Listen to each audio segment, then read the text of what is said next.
Hello, world. And welcome to another exciting episode of Double Tap, the show that really needs a theme song. We didn't do the click click thing last time. No, I think.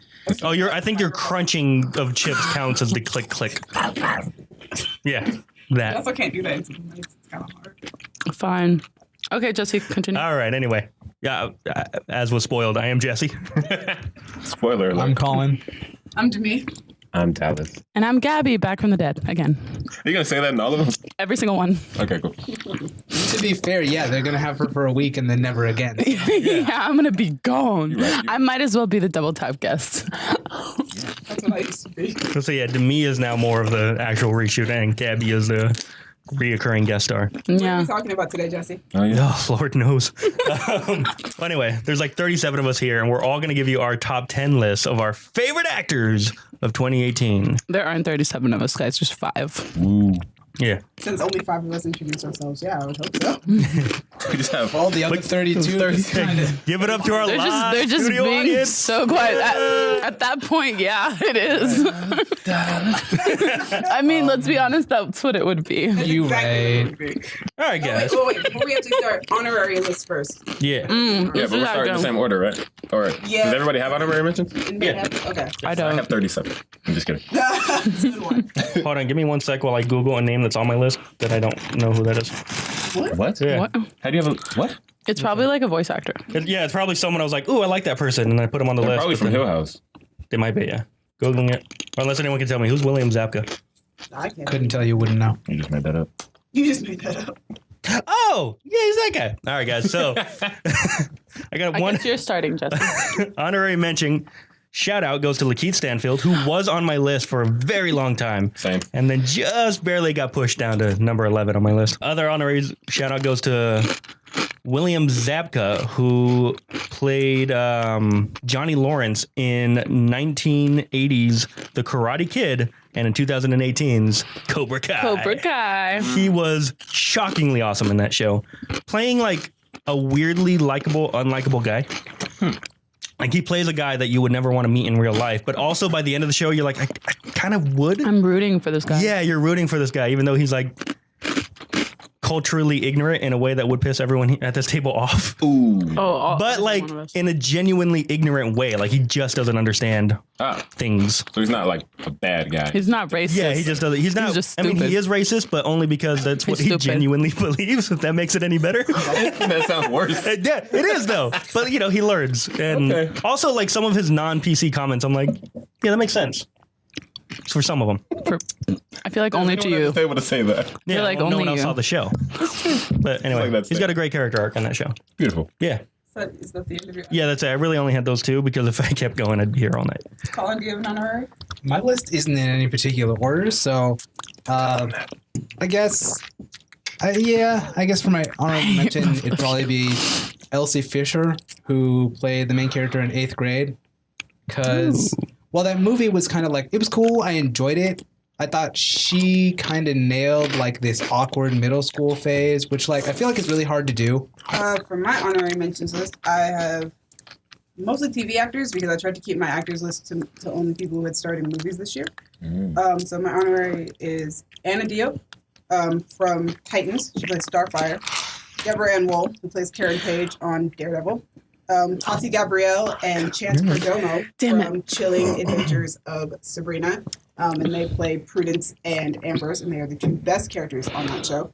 And then my last true. honorary mention is actually a movie star, and it's Asa Gonzalez for Welcome to Marwin. I'm shocked she didn't make it on the list. Yeah, you love her. in that movie. Like that matters. So she's honorary. She's mainly honorary because basically she got 11 movies coming out over the next 2 years. So secure the bag, chick. Like, get it. Get that money.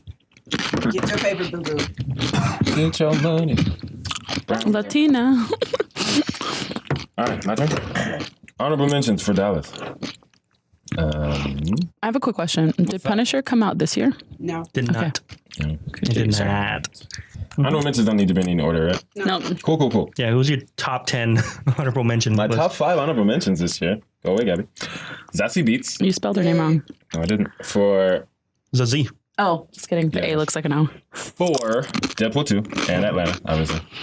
When I saw her in Atlanta, I was like, I love you, but I don't know if this is enough for the list. And I saw her as Domino, and I was like, yes. Gabby, wasn't Domino such a great character? Stop it, guys. We're not going to go there again. Sorry. Oh, we didn't. No, it's okay.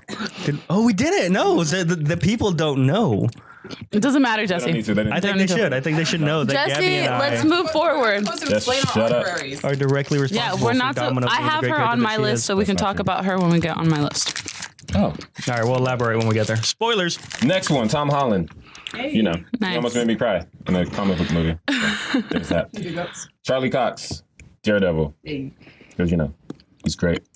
Jason Bateman, because Damn, he was Colin. hilarious in Game Night, and in Ozark he's completely different. And then Josh Brolin for being badass in two completely different ways. Kind of like Yep. Asa Gonzalez. He's just in everything this year. So, Yeah. those are She my- wasn't. Well, the thing is, she wasn't in anything this year, but for the next 2 years, that's what I'm seeing. Good. Gabby, any honorable mention? I do not. Cool. So, Josh Brolin, my number 10. Because he was in everything this year, and he kicked ass in everything.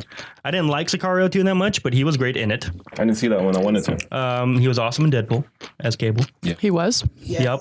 He was awesome as Thanos in Infinity War. He like, was. to the point where people are talking about Oscar consideration, and I don't think that's nuts.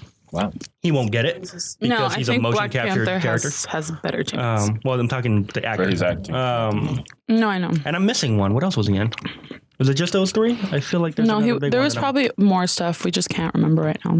Yeah, that's what I'm saying.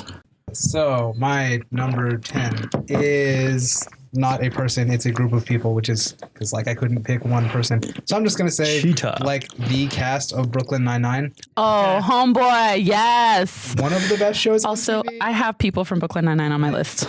So like, should we not talk about it? Or like, Let me see how far down my list.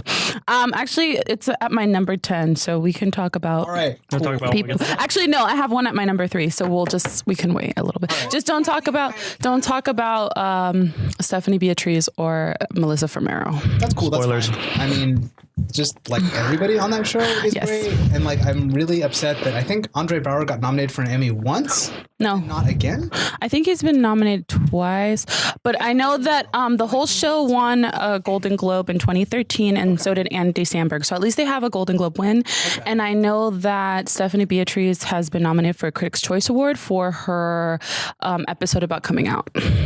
Ooh. And then their Black Lives Matter, or their police brutality against Black people episode with Terry Crews was amazing. I am currently rewatching that show. Anything Michael Schur makes or creates, I think I love, because he created The Good Place, Parks and Recreation, and Brooklyn Nine-Nine. He's on the list. Michael Schur and Dan Gore. They have Judah's in it. Really? Yeah. Who's in it? A friend of ours from She knows who Judah is. Judah's in Brooklyn Nine-Nine? the Australian. No, Good Place. Oh yeah, he was in The Good Place. I saw him. Anyway, it was great. Yeah, anyway. But- Friend of ours from work. Well, their Yeah. work, my ex work. Like Now he's at my current work. Hey, that's cool. they all play like distinct personalities Yeah. really well and have developed the characters over the past 5 seasons they've had. Yep.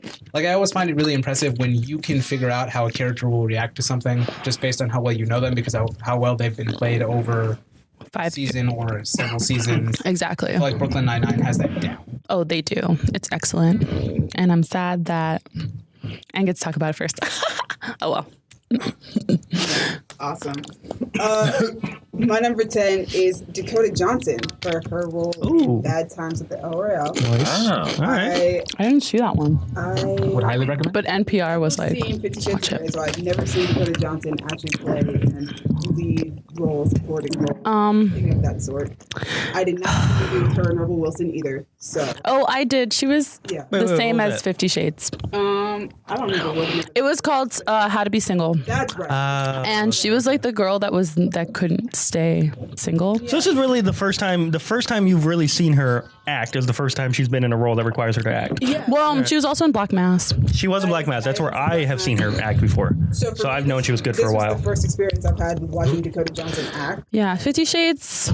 She's we don't talk about these shits. She was I saw all Talk 3 about Dakota movies. Johnson with in them. Bad Times at the El Royale. I really enjoyed her character. I thought that she was really believable in that role.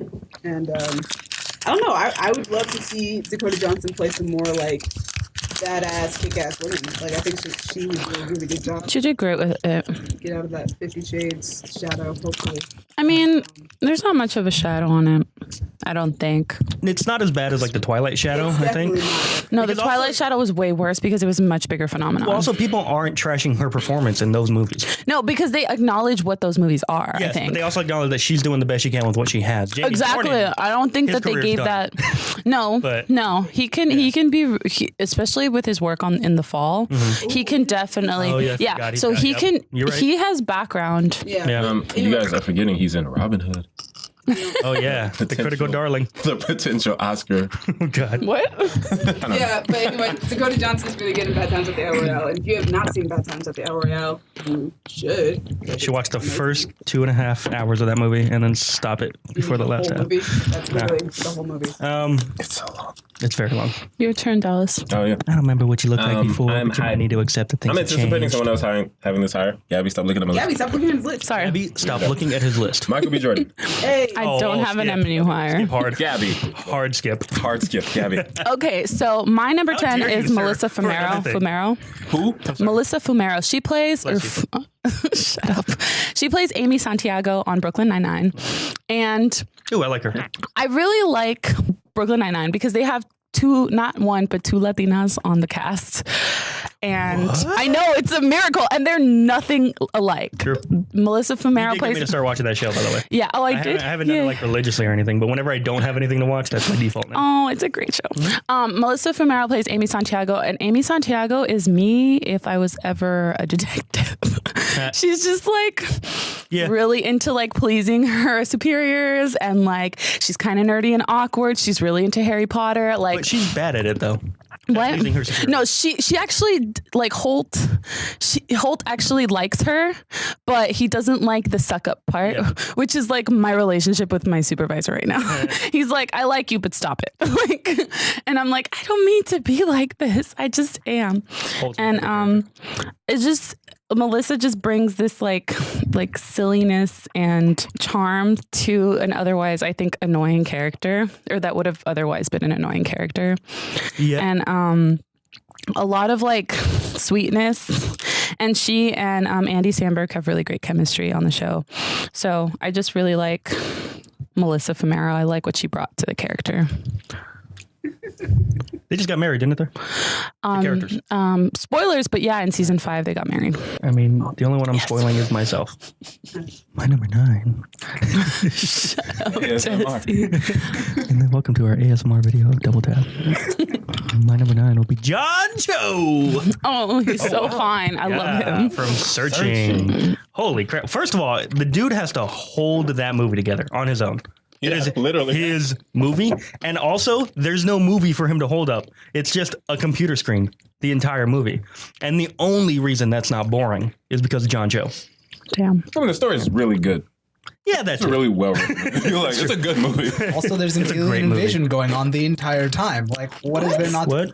Yeah, they What? were talking What? about that. Like, if you watch like the news feed and stuff, there's an alien invasion going on in the background What? of the movie.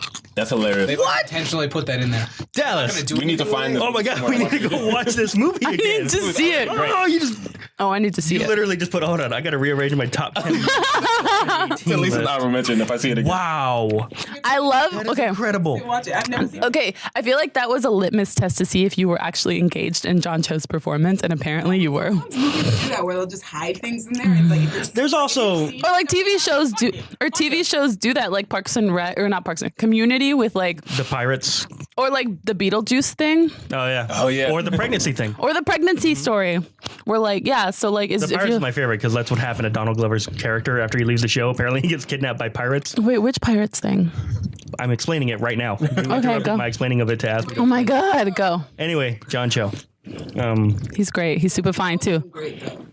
Yeah, and he was one of those that kind of like surprised everybody how great he was because he started with Harold and Kumar. And everyone was like, "Oh, he can be funny," but then I watched Did he Searching. say I'm that? like, Jesus, man, Yeah, they need to give him more work. definitely. I like that He's meme got that the Star came Trek out. franchise going He's for one him. of So. those. Yeah, That's true. he's one of those guys. Is that that's like, franchise still going though? We'll find out. Guys who's just always like in supporting roles, so he never really gets to shine.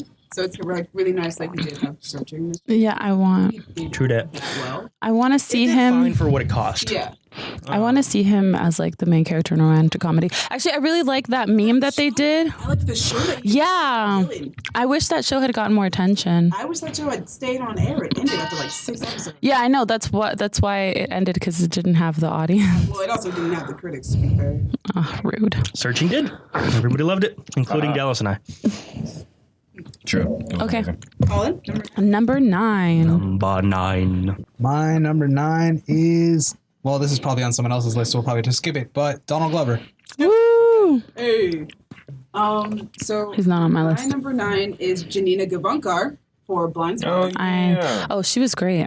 Yeah, she's great in that movie. Oh, I should have done that an honorable mention. I mean, to be fair, I like all the characters in that movie. Mhm. I specifically pulled out Janina, though, because I had already kind of known about her existence because she's in a Star Wars video game. I was going to say, does that Yep. also count for this year? I don't know if she didn't even work for it. She I mean, didn't. Is that this year?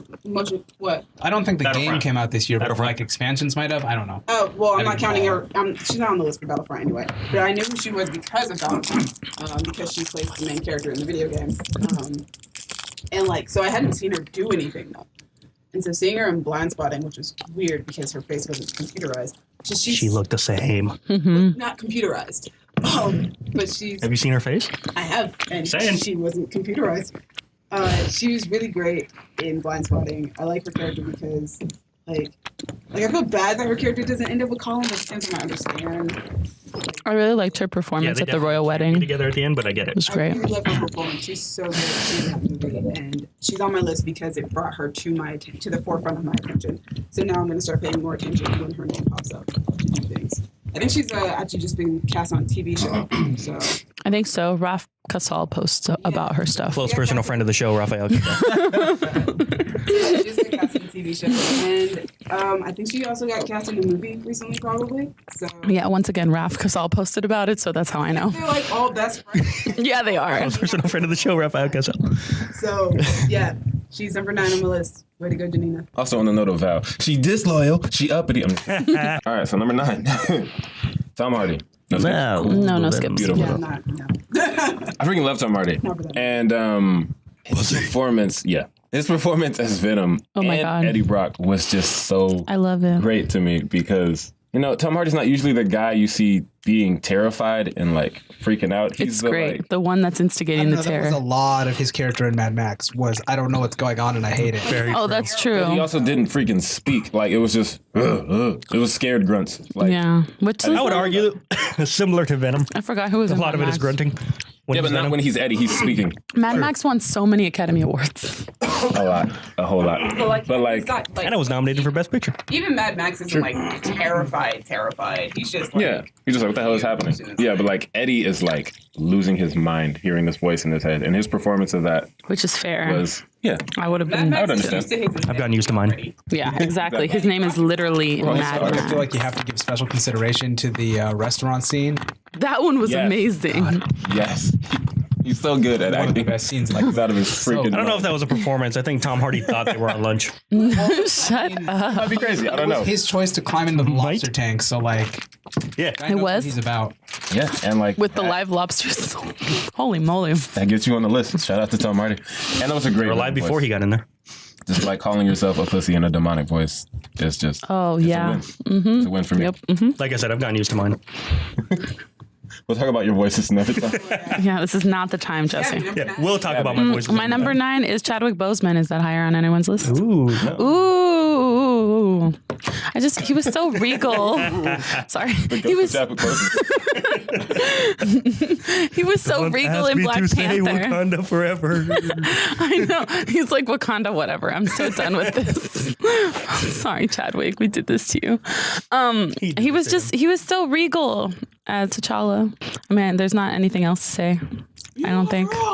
See, it's weird. Yeah. As much as I loved his performance in Black Panther, it was probably my least favorite out of everyone in Black Panther. As far as actors go? Yeah. Because even Wakabi, I know we have our problems with Wakabi, but he did great. Daniel Kaluuya, he did great. Chadwick also did great. It's just the character wasn't given emotionally as much to do as everyone else was. I guess. But he was still, he was awesome. But he had a huge emotional arc, Yeah. I think, in in like Civil War, so I feel like he just had to like hold himself together in this one. I don't know. I believed him as a king though, and I think that's why I put him on my list because I don't know. He's a good man, so it's hard for a good man to be a king. Doesn't matter. He was still. I believed it. How long do you guys think before he plays Martin Luther King? I don't know if they're going to make any more Martin Luther King movies for a while. They made Selma really recently. Jackie Robinson, James Brown, and Thurgood Marshall. Is he going to be Martin Luther King, or is he going to be Malcolm X, or is he going to be both? He looks more like Malcolm X. I feel like Martin, both. So. But I feel like I think he might be our biography guy. True. Our designated biography guy. Well, I don't know because I feel like we're more. But also, is anybody gonna be better than Denzel as Malcolm X? Demi was just saying. No. You can't really touch Malcolm anymore. I don't think. That's what they said about the Joker. You're right. Yeah. Fictional character though. Yeah, that's not a person. Do James Baldwin. They might as well make a James Baldwin movie if they're gonna adapt a bunch of his stuff.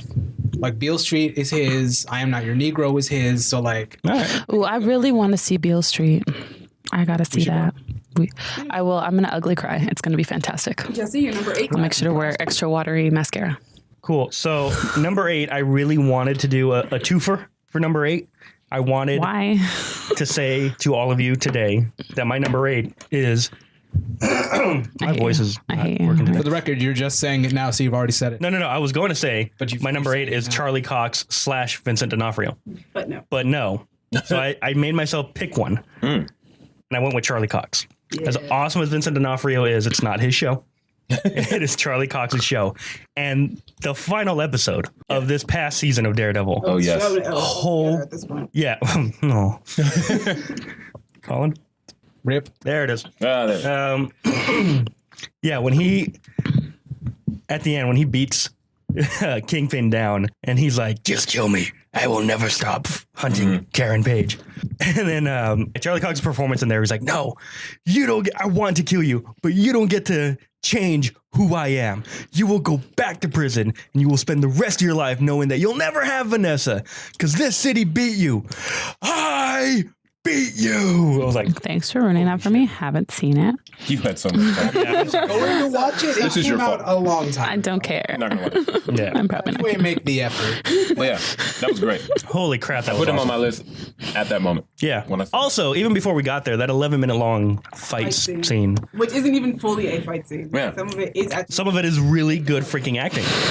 A lot of it is actually. And the fact that, I mean, he's not wearing a super suit during that scene. That's Charlie Cox. Oh, it is. Going down that prison for 11 minutes, beating up the prison. And then stopping and having this really emotional scene with a security guard. There's definitely some stuntmen in there. But like. Yeah, but where?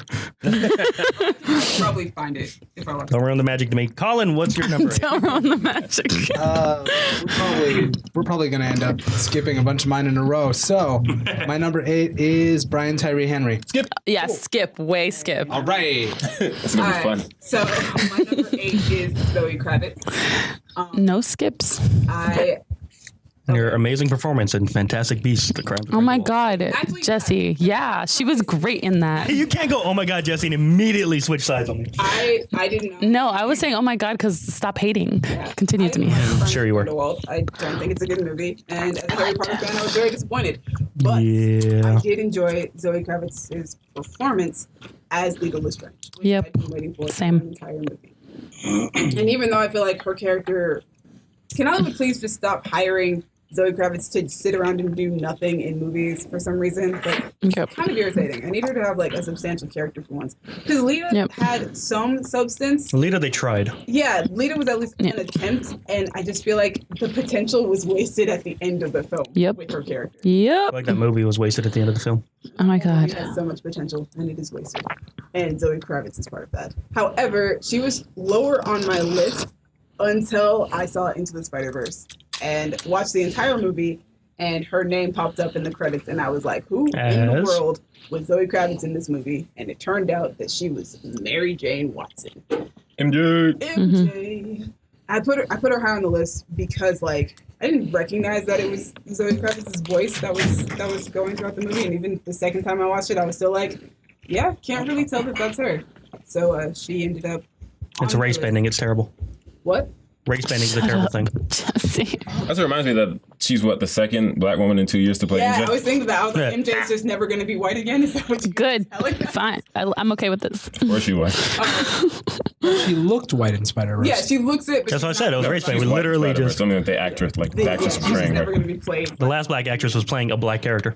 True. Yeah. In live action. So We think. I mean, unless they're really going to throw a number at us. In the next Racially movie. ambiguous. Oh, and then I also watched Ken this year. Which Oh, is yeah. also- Oh, you did finally She's watch not. it. I did. Okay. I found her character to be a little pointless once again.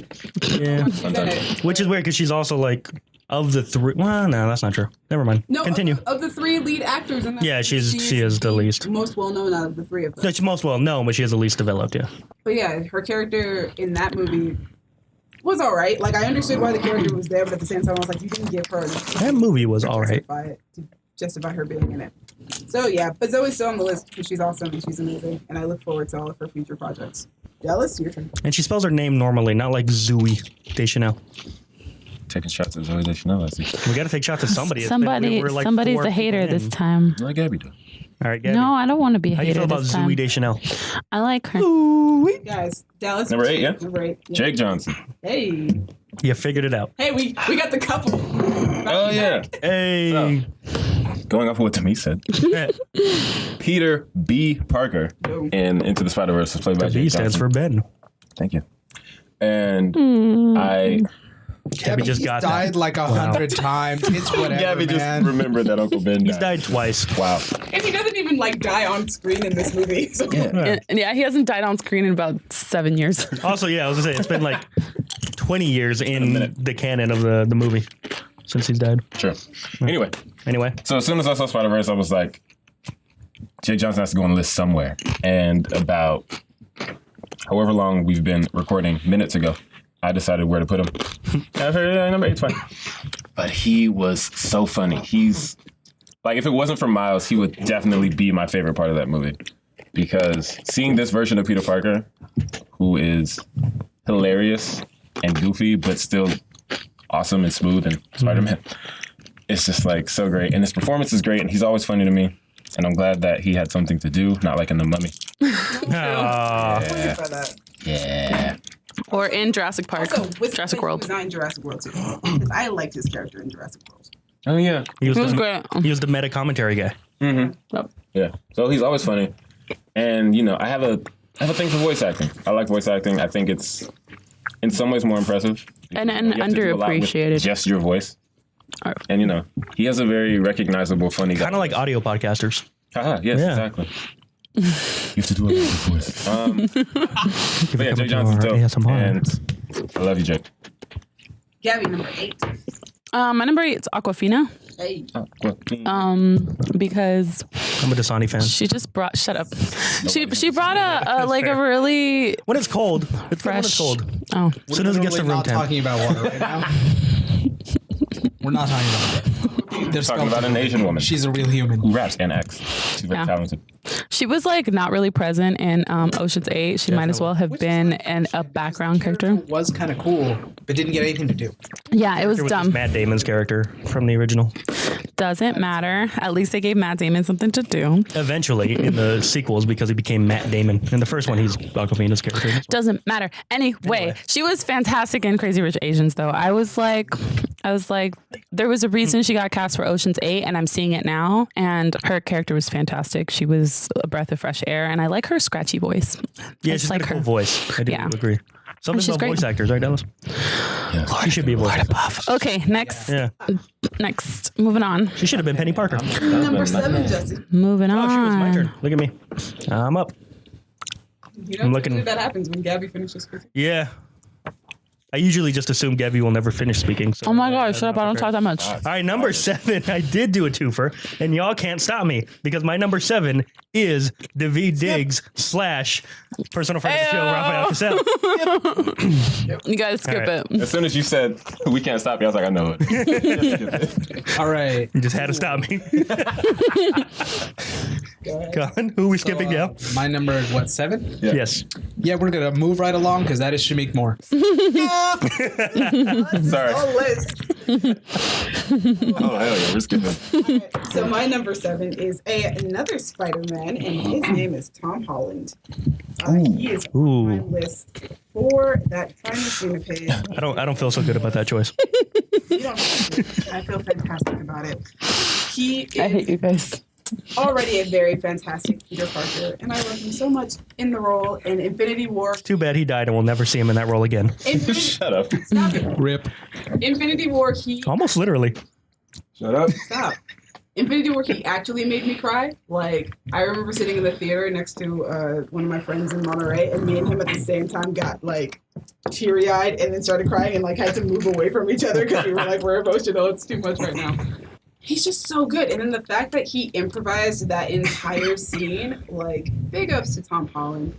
Just such a talented human being. And I love him so much. He's a big sweetie pie. He's a little sweetie He's pie. a little sweetie pie. But yeah, so that's my number 7, Tom Holland. And Nice. I'm looking forward to all the movies he's got coming out. Excuse you, he is dead. Rip. He has other movies coming out. Oh, other movies. Gotcha. Demi. What's that one with Daisy Ridley? Chaos Walking, and then he's also got that animated movie with Will Smith coming out. True. The bird one. Yeah. Spies in Disguise or something like that? Oh yeah. Also, I want him to show up in a Spider-Verse sequel. You got anything thirsty to say about Tom Holland? No, he too The young. teenager. When we started behind the scenes channel, we get into that. What are we on number 7? Reshoots after dark. Number 7, Brian Tyree Henry. That's higher on my list. Close personal Skip it. friend of the show. Get wrecked. Yes, close personal friend of Gaby. Yeah, Okay, so my number close 7. personal friend of y'all on the show. Yep, not Jesse. I purposely left Jesse out. My number 7 is Lupita Nyong'o Hey. because I love her. Everybody should love Yeah, she's so magical. And because I really liked her role in Black Panther. She was fantastic. And that's all I have to The say. aesthetic she had. Oh my God, all her hairstyles, all her Aesthetic, though. everything. Like just God's aesthetic when making her. Well, yeah, you're right. She's gorgeous. She literally is made out of aesthetic. There's like this Tumblr thing called like In Lupita's Arms where it's just pictures of like actors holding her out. Like, stop we it. love you so Like much. they're just like, cause she'll do this thing where she'll hug you and then lean back and talk to you. So you've got like Lupita in between people's arms outstretched and they're just looking at her like she's like the most glorious thing in the world. And I'm like, yep, that sounds about right. I also love the one of Lupita Nyong'o as a Disney princess. Yeah. Oh yeah. When she won like all the Oscars with all her dresses and stuff. Yeah. Yep, basically. That was amazing. I just love her. She's just so magical. Very cool. She deserves all of the good things. And she's probably always going to make my list. I want to see her play evil Nakia in Black Panther. Right, I am excited. I don't think they're going to, Oh, I very much. but I hope not because I don't would want be to really see her cool as to see. evil. number 6 is Isabela Monera. Oh wait. There it is. All right, cool. That's that little girl from. I'm The sorry, what? Haunted Hill Family. House. Sorry. From what? Instant Family, yeah. just She's kidding. a little girl, Colin. Not a little girl, Not allowed to have a little girl Oh, from on my Instant list. Family? She's a teenager. She's a teenager in Instant Family, but she was a little girl in Transformers: The Last Straw and in Sicario 2. Again, movie, not so great. Performances, great. She was awesome in Sicario One 2. movie this year, and not a little girl in another movie this year. It's weird, right? Isn't it weird how little girls do that? How is she aging? I don't know, man. I've been asking the same thing about Joey King for months. For a while. Cool. So tell us about what Isabella. Isabela Monera, yeah. Tell us about her. She will not get nominated this year, probably. She should be nominated this year. Holy God almighty, is she good. First of all, the fact in Sicario 2, she's able to act around Josh Brolin and Benicio del Toro. But then in Instant Family, I went into that movie expecting like a, happy studio comedy. Yeah. Then Isabela Monera shows up and I'm like, oh my God, I am ugly crying. And I don't cry usually in movies. But when Isabela Monera says you're going to cry now, you cry now. She's awesome. She's the best performance in both of those movies, and she's like 6 years old. So, well, she was in Sicario. Now she's 16. She's a mysterious woman. But anyway, yes, every one of you needs to see Instant Family just for her performance alone. And she's going to be Dora the Explorer going forward. Oh, that's her. Yeah, it's her in the Michael Bay produced. Isn't that another one with Benicio del Toro? Oh, yeah, he's Swiper. Yep. Swiper, no swiping. Everything I hear about that movie just makes me confused. It's so weird. About the fact that it's even going to exist. Yeah. I don't understand what's confusing about a Michael Bay produced Dora the Explorer movie starring a 20-year-old probably at the time. So dumb. Maybe Paramount is just like Michael Bay has made all of our more lucrative movies. Yeah. So just throw him in Dora the Explorer. Can't wait to get this slow motion, sexualized, running from an explosion Dora the Explorer. Like, never mind. Let's not Yup. Colin, what's your number 6? Colin, what's your number 6? My number 6 is Letitia Wright. Nicely done. Hey. Nice. Because, man, She's great. Black Panther is a fantastic movie already. She was also And great like, in she Nice, just the makes Nice it for so What much video. better. And Infinity War 2, like, she's just like, Infinity War 2 is called She Endgame. used the phrase The thug best. tears on it in an interview with a really white like interviewer, and I was like, I like her love you even so more now. much. like, just she does a really good job of displaying Shuri as being really smart, but also still.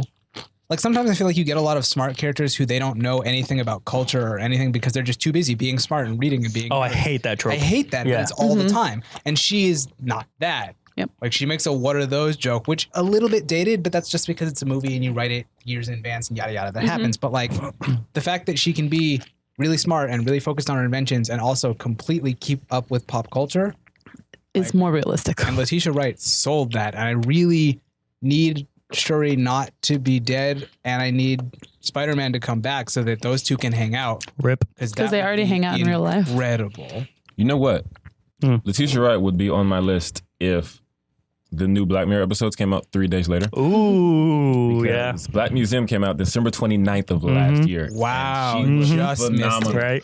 To the point where, obviously, I didn't know who she was at that point. But we knew she was going to be in I knew Black she was Panther at the gonna time. be, Yeah, and I was like, Shuri. oh, that's Letitia Wright. She's going to be in Black Panther. I didn't know where she was from England. because she was just, 2 or 3 accents in that episode. Oh, yeah. She does. Yeah, and I was just like, And calls it out, too. She's like, haha, my accent.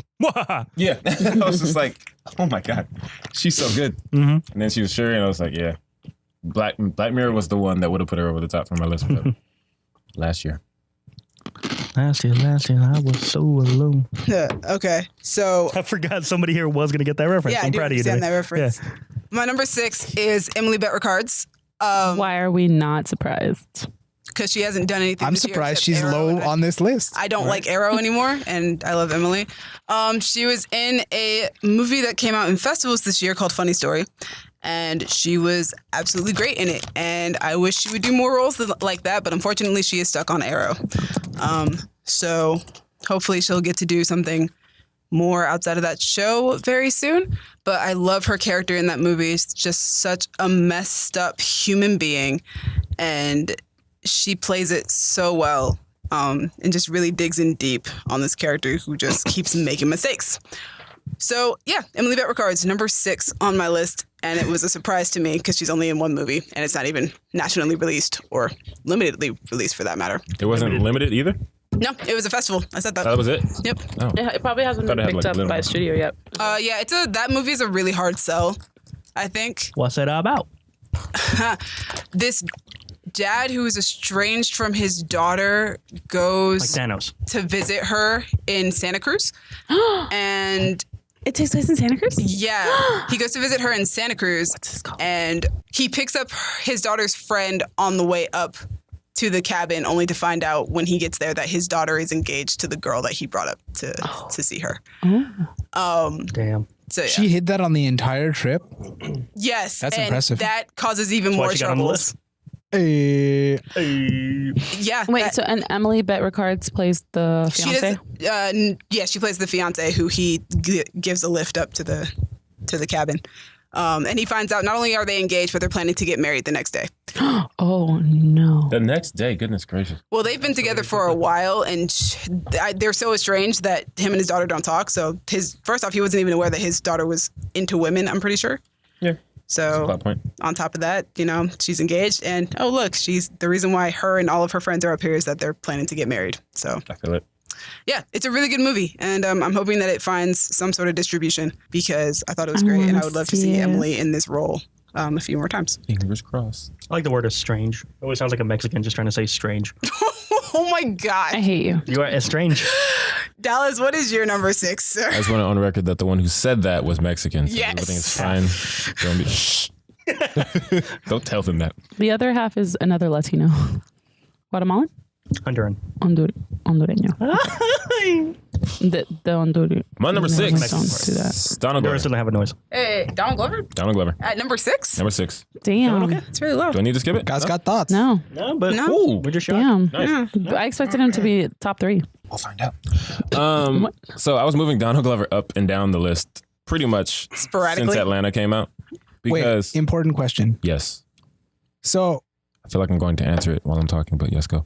could we argue that like This Is America counts as acting? No. Because he's very clearly not himself. Are If you we're sure about counting- that? I feel no. like it's I'm not the sure most he's not himself. Yeah, I feel like But- that's the Also, most I wouldn't count homophobic music thing. videos because if we are, Asa Gonzalez would have been on my list just for supplies. I have no idea what that That video doesn't is. mean that Gallus can't count it for his list. That just means that you missed an opportunity. We said movies and TV shows. That was a specific guideline. Movies and TV shows. Let's continue. Let's move forward. No video games either. But Dicks. How many orifices? Listen, you guys could have argued the guidelines. penis only has one. before. I tried. we done? Well, like guidelines, the net. Anyway, keep going. That's up. All right, so we watched Atlanta. I'm sorry, am I throwing off your concentration? Yes, you did. Clearly. Hurry up, man. Shut Dead your ass air. up. So we got through Atlanta, and Earn is great, and Donald Glover is great as Earn, but it seems like he's acting, but I don't think Earn is a particularly difficult role to play.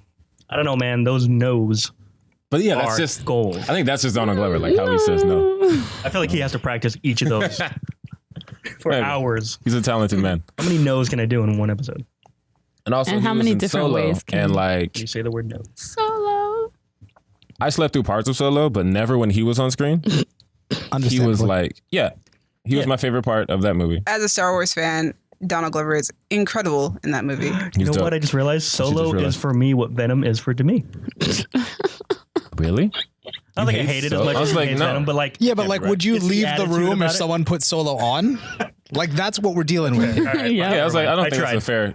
I tried to make- that's not a good one-to-one comparison. But for things I did stay awake for, Teddy Perkins. Oh my What- God, what- Teddy hold on, wait, that's not fair Perkins. because What do you mean? can't sleep Motherfucking after Teddy seeing Teddy Perkins. So it's not. Oh, I stayed awake What for was Teddy it? Perkins. What Well, yeah, were you my have a words choice. when we were watching Teddy Perkins? I don't remember. You wrote it down. I'll look it up. It's like you see Teddy Perkins and you want to sleep, but then you realize, no, you can't. no, you don't want to sleep. You never want to sleep again. because And you don't know then what's when they gonna brought pop up. Teddy Perkins to the Emmys. Oh my God, it Oh was my amazing. God. But I was so sad that they didn't win anything because I wanted Teddy Perkins to go up. yeah. So it was only one episode, and that's probably why he's only at number 6. But like that performance put him above everyone else on this list. Creepy. Like lower. It's just like that's the performance of the year for me. Yeah. Like, it's just so terrifying, So but also funny. Haunting. And it's just so like, haunting. Also, Yeah, it just makes me laugh, but everything. fear for the my life at fact the that same time. like Look sad too. immediately after that episode came out, there was the question of was that Donald Glover because we honestly couldn't tell. Yeah. That makes it even more It impressive. came out that it was him, and it was like, oh. I'd like to point out that I figured it out pretty quickly. Oh, shut Okay, no one cares. So moving I on. just want to throw that in there. I did not know when I saw it, and I was like, "That's Donald Glover." Yeah. It's just, man. I think if you know him well enough, like if you've been following his work, for Yeah. And like his voice, it sounds like Donald Glover doing a voice. yeah. But then you look at that face, and it's like, no one looks like that. That's not, yeah. Benny. You're alive. Stop resisting. I put myself through that episode like 3 times just to get other people to see it. Oh my God. Yeah. Yeah. I still haven't watched You it. made me And- watch I was that. saying- Girl, There we will be got another. Oh, I'm gonna watch it again if you're there, but otherwise, never again. Oh my God, what is this episode? Yeah, Jesus. that episode is when Atlanta turned into something very different. Yes. Because Atlanta was a comedy. And it was like But the best comedy for actually, me. the entire Robin season was not. Very Yeah, but mostly good. after that. because you point. had like what the Drake episode was this season. The Drake episode was fantastic. I love that episode. And that was after Teddy Perkins. And that's very much straight And The up Woods was comedy. after Teddy Perkins. Oh, good point. Yeah. Yeah, it was like Teddy is I the haven't seen turning The Woods point yet. when it's just like, I Though, thought the to turning be point fair, was when the they season- started with like a really intense That's the robbery. thing. Yeah, the season starts with a robbery that you think is going to be funny, and then is very much not. I don't know. Yeah. 'Cause, according to like Kayla, at least it is funny.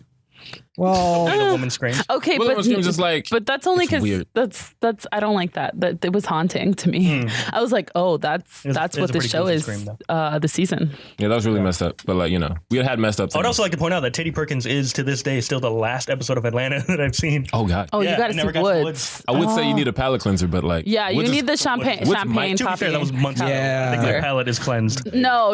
You really do need never fully champagne cleansed from Teddy poppy. Perkins. That's fair. Teddy Perkins You will always really be on do the need palate champagne forever. And also, Woods is, I don't want to say worse, It's but in so some ways worse. sad. I just want to curl So up. get ready. I just wanted to hug him. And that's why Brian Tyree afterward. Henry is on the list, All but right. we'll talk about him later. Moving on. Way later. Also, Donna Glover, just thank you for being who you are because you're on, All of your All lists. of your lists. yeah, Yeah. you're an actors and music.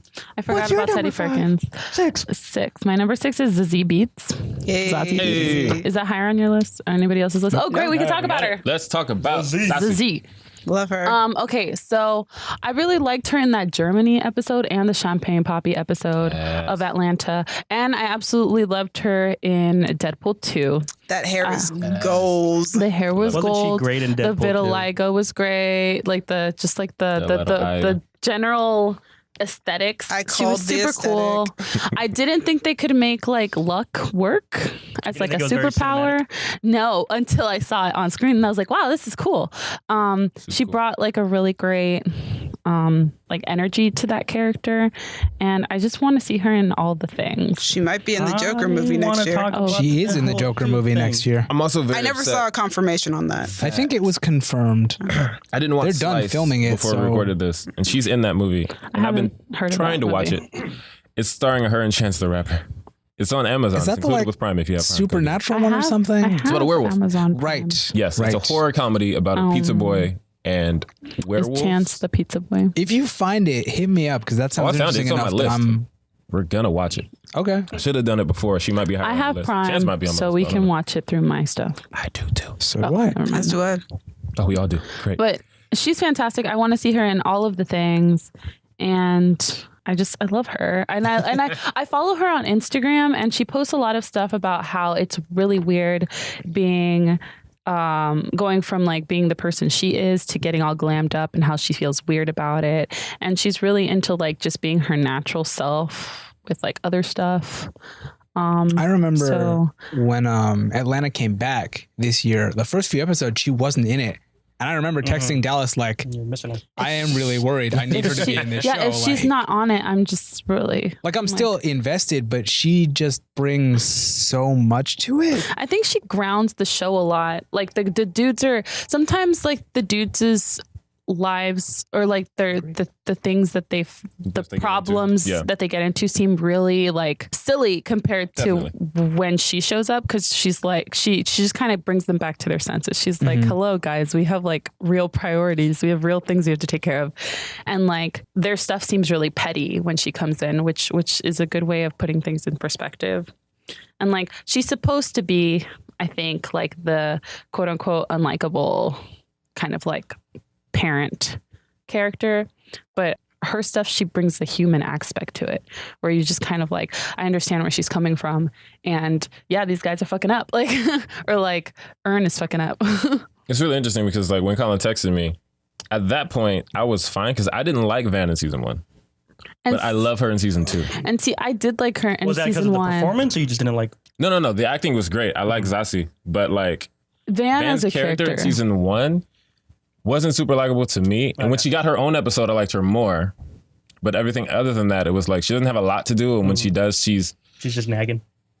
It feels like semi-antagonist to the show. Like, but I At don't the think same it's time, nagging. though, I think you need that because Ern is such a disaster. Yeah, that's what I agree with like that. about her character. Is Ern is like a she disaster. puts But I how also much get, of a like- disaster he is in perspective. You're following Ern, so you're on Ern's side. I'm not even not that. though, It's because just- so much of Ern is me watching and going, why are you doing this? Yeah, Don't do this. just Don't fucking do I think we this. honestly Act get like more an of that adult. later. But at the point when we meet her, I think we get that enough from like his parents. I think the And problem Al? is when you meet her, he's telling her about this weird dream he had, and the only question she has is like, "Why are you dreaming about another girl?" And when I heard that, I was like, "No, don't be this kind of girl." And then they I think I gave laughed her when I heard more that. Oh, definitely stuff. No, it was funny, but it was like I was like, no, don't have his girlfriend be, or like the woman character be this woman. I mean, I think I've loved Van since the Juneteenth episode. So like, I liked her in the episode where she got her own arc, like, and I liked where her it was in that like one her too. friend being kind of an value. asshole. But Juneteenth is the one that made me fall in love with her, though. That's fair. I liked that she was just like, I don't know. I liked the 7 minutes or however long that was, where it was just two ladies talking about stuff. I was like, I've had this conversation before. I relate. But yeah, Zazi's amazing. We've been Yeah, on I Zazie love for her. a while, but I want to talk about the domino thing. We have not talked about this yet. Oh my God. god! Okay, go I ahead. guess. Do it. All right. I'm not Gabby, if taking you don't credit want for it. this. Jesse can take It was credit more for you this. than me anyway. Try. Okay, but you tell All it. right. So months before Deadpool 2 came out, Gabby and I went to a screening of Deadpool 2. And Domino was a nothing character when we saw her. Yeah. She was there. She had maybe 3 lines. She was in the background. She had the cool action sequence on the truck Yeah. that is in the final movie. And that was about it. So when the movie ended, they asked us what we thought. One of the things we said was, Domino needs to be in it more. We need more Domino. She's not a real character. Flash forward a few months. The movie hasn't come out yet, but I hear that they are doing reshoots of Deadpool 2 because in the second screening of Deadpool 2, which is the one we went to, people were saying that Domino was not as fleshed out of a character. And so they are doing reshoots to add more character to Domino. The only people who said anything about Domino in that screening were myself and Gabby. Therefore, if you love Domino, this is just math. I'm just saying this is simple Jesse. arithmetic. If you loved Domino my in God. Deadpool 2, from Gabby and I, you are welcome. All right. So It's an if-then statement from geometry. Exactly. now Sure. that Jesse's done jacking himself off, Yeah, let's can we move on? Call Can her we back. move on? Both of us off. We are. All right. We have reached I'm the top. happy to share the I'm gonna tell Eric. We have reached the top that I'm jacking 5. you off. Yep. Yeah, All right. Stop it. We have reached the top 5. Jesse, Woo, what is your top 5. what's your number Who are 5? You has been going on for over an hour. My number 5 is probably going to win the Oscar this year for Best Actor. Okay, but who is it though? He's getting to it. I'm getting to it, I'm Colin. showing him. I was going to say it, but now I feel Colin, like stop it's slowing him down. Oh we my ain't got god, time for lead up. Jesse. in my way. It's Rami Malek from Bohemian Rhapsody. Oh, really? Really? I don't think so. I know. I think he's the front runner for sure. The movie itself was just kind of fine. It was okay. But his performance is awesome. It's incredible. You can look at side-by-side comparisons between him and the real Freddie I Mercury. have. It's insane. Rami Malek somehow looks more like Freddie Mercury than Freddie Mercury. It's ridiculous. He's got the voice. He's got the movements. I mean, everything he did was just so spot on. You could tell he studied his own performance. Rami Malek did. Like just the way he would grab things. I'm like, I don't know if that's how Freddie Mercury grabbed things. But I'm pretty now sure I do. that's how. Yeah, I'm pretty sure that's how Freddie Mercury grabbed things. He was incredible in a very so average movie. Yeah, that's it. No one has anything else to contribute to that conversation because nobody else here saw Bohemian Rhapsody. I right. have not. You right as hell. All right, Rami Malek. I'm calling it now. I think he will win, unless the controversy hurts him, which sucks because it's not a controversy about him at all in any way. I don't think What is it? anybody who isn't you or like is into film knows that controversy though. Right, but like literally no From one's what I talking hear, I about think that. everybody in the Academy is in the film. Ew. Yeah, but like, do they care about the Bryan Singer thing as opposed to like Yes, Rami especially now Malek? because No, the it's Oscars are mostly for white the past men. couple years have been very. Yeah, but you can very Anti-controversy. easily ignore controversy if you like the I thing would hope so. anyway. And this is one of the reasons I always. That's say, what people do all the time. It's like, You guys say that. and I don't then know, I don't agree and with then that Kevin point, Hart but, just like- lost the job as host for saying Right, something. well, he that's what didn't I'm saying. lose the Exactly. job. He stepped out. He did give. Yeah, He did, yeah. He stepped out. out. But the thing was, like, They said apologize and you can keep your job, and he was like, "No, I'm going to quit and then apologize." but the thing not is, really the, apologize, the that was the controversy thing. still bothers them. Right. So, They're very sensitive to that right now. I But, mean, that's because people have called them out on their bullshit for the last few years. and people have been calling out Bryan Singer for years. Yeah. Number I 5, think it Colin. Number All right, five, Demi, let's have a conversation. My number 5 is Madeleine Petsch from Riverdale. Hey, that girl. go. Damn. I love that show so much. Is she the redhead? Yes, she Oh is, my and God, she is yes. great in every scene she's Let's in. talk about Madeline fantastic. Petsch. This Don't you think so, fantastic young Chompers? woman. Like, listen, I already like her, Chambers and then thinks she so. just suddenly knows how to shoot a bow and arrow. I don't really know where she learned that, And to be perfectly. honest. But like, knows how to shoot it perfectly. Yeah, just Those like- twins are so. in a show that is all The about one people literally like devouring scenery, she does it better than anybody Oh else. my gosh, she eats scenery like it's nobody's business, and I love it. Like the writing on the show is already ridiculous, and then you bring in the stuck-up rich character. But she says her lines like you know these lines are She's ridiculous, but committed. she says it so perfectly that you're just like, Yeah. I can't even be mad at this. She's a great She's actress, so and great. She's there. so good. She does Riverdale all writers. she can with the material. she Yes, can do. Riverdale writers, can you guys please stop pushing Cheryl and Tony to the background? Let us see the Also, like, relationship. I'm pretty sure she's technically supposed to be an antagonist, to be honest. she Like, is, yeah. Who cares? I'm rooting for her all the time. Also, So is her Loki, and we all love him. her coming out scene, oh my gosh, like I loved it. So emotional when she was telling Tony about like the girl that she had a crush on and her parents like kicking the girl out of the sleepover and telling her like never to do those things again. Yeah. Oh no! It was so sad, and like Madeline Pesh does such a great job throughout the entirety of that scene. Also, she can sing pretty well, so Yeah. Yeah, she's great. she's wonderful and she's beautiful. And like, part of me thinks she might be a little too bombshell to play Miss Martian in a live action like Young Justice or whatever. But like, I would so be down for Madeline Pesh to play Magon Morse. Now that you said Miss Martian, I have to Google what she looks like. Madeline Pesh. How do you spell her last name? PETSCH. I can't let Eric see her because then he will leave me to go pursue her. Oh my gosh, He loves the gingers. she's gorgeous and she's great. I love her so much. Oh, her. She could be McGann.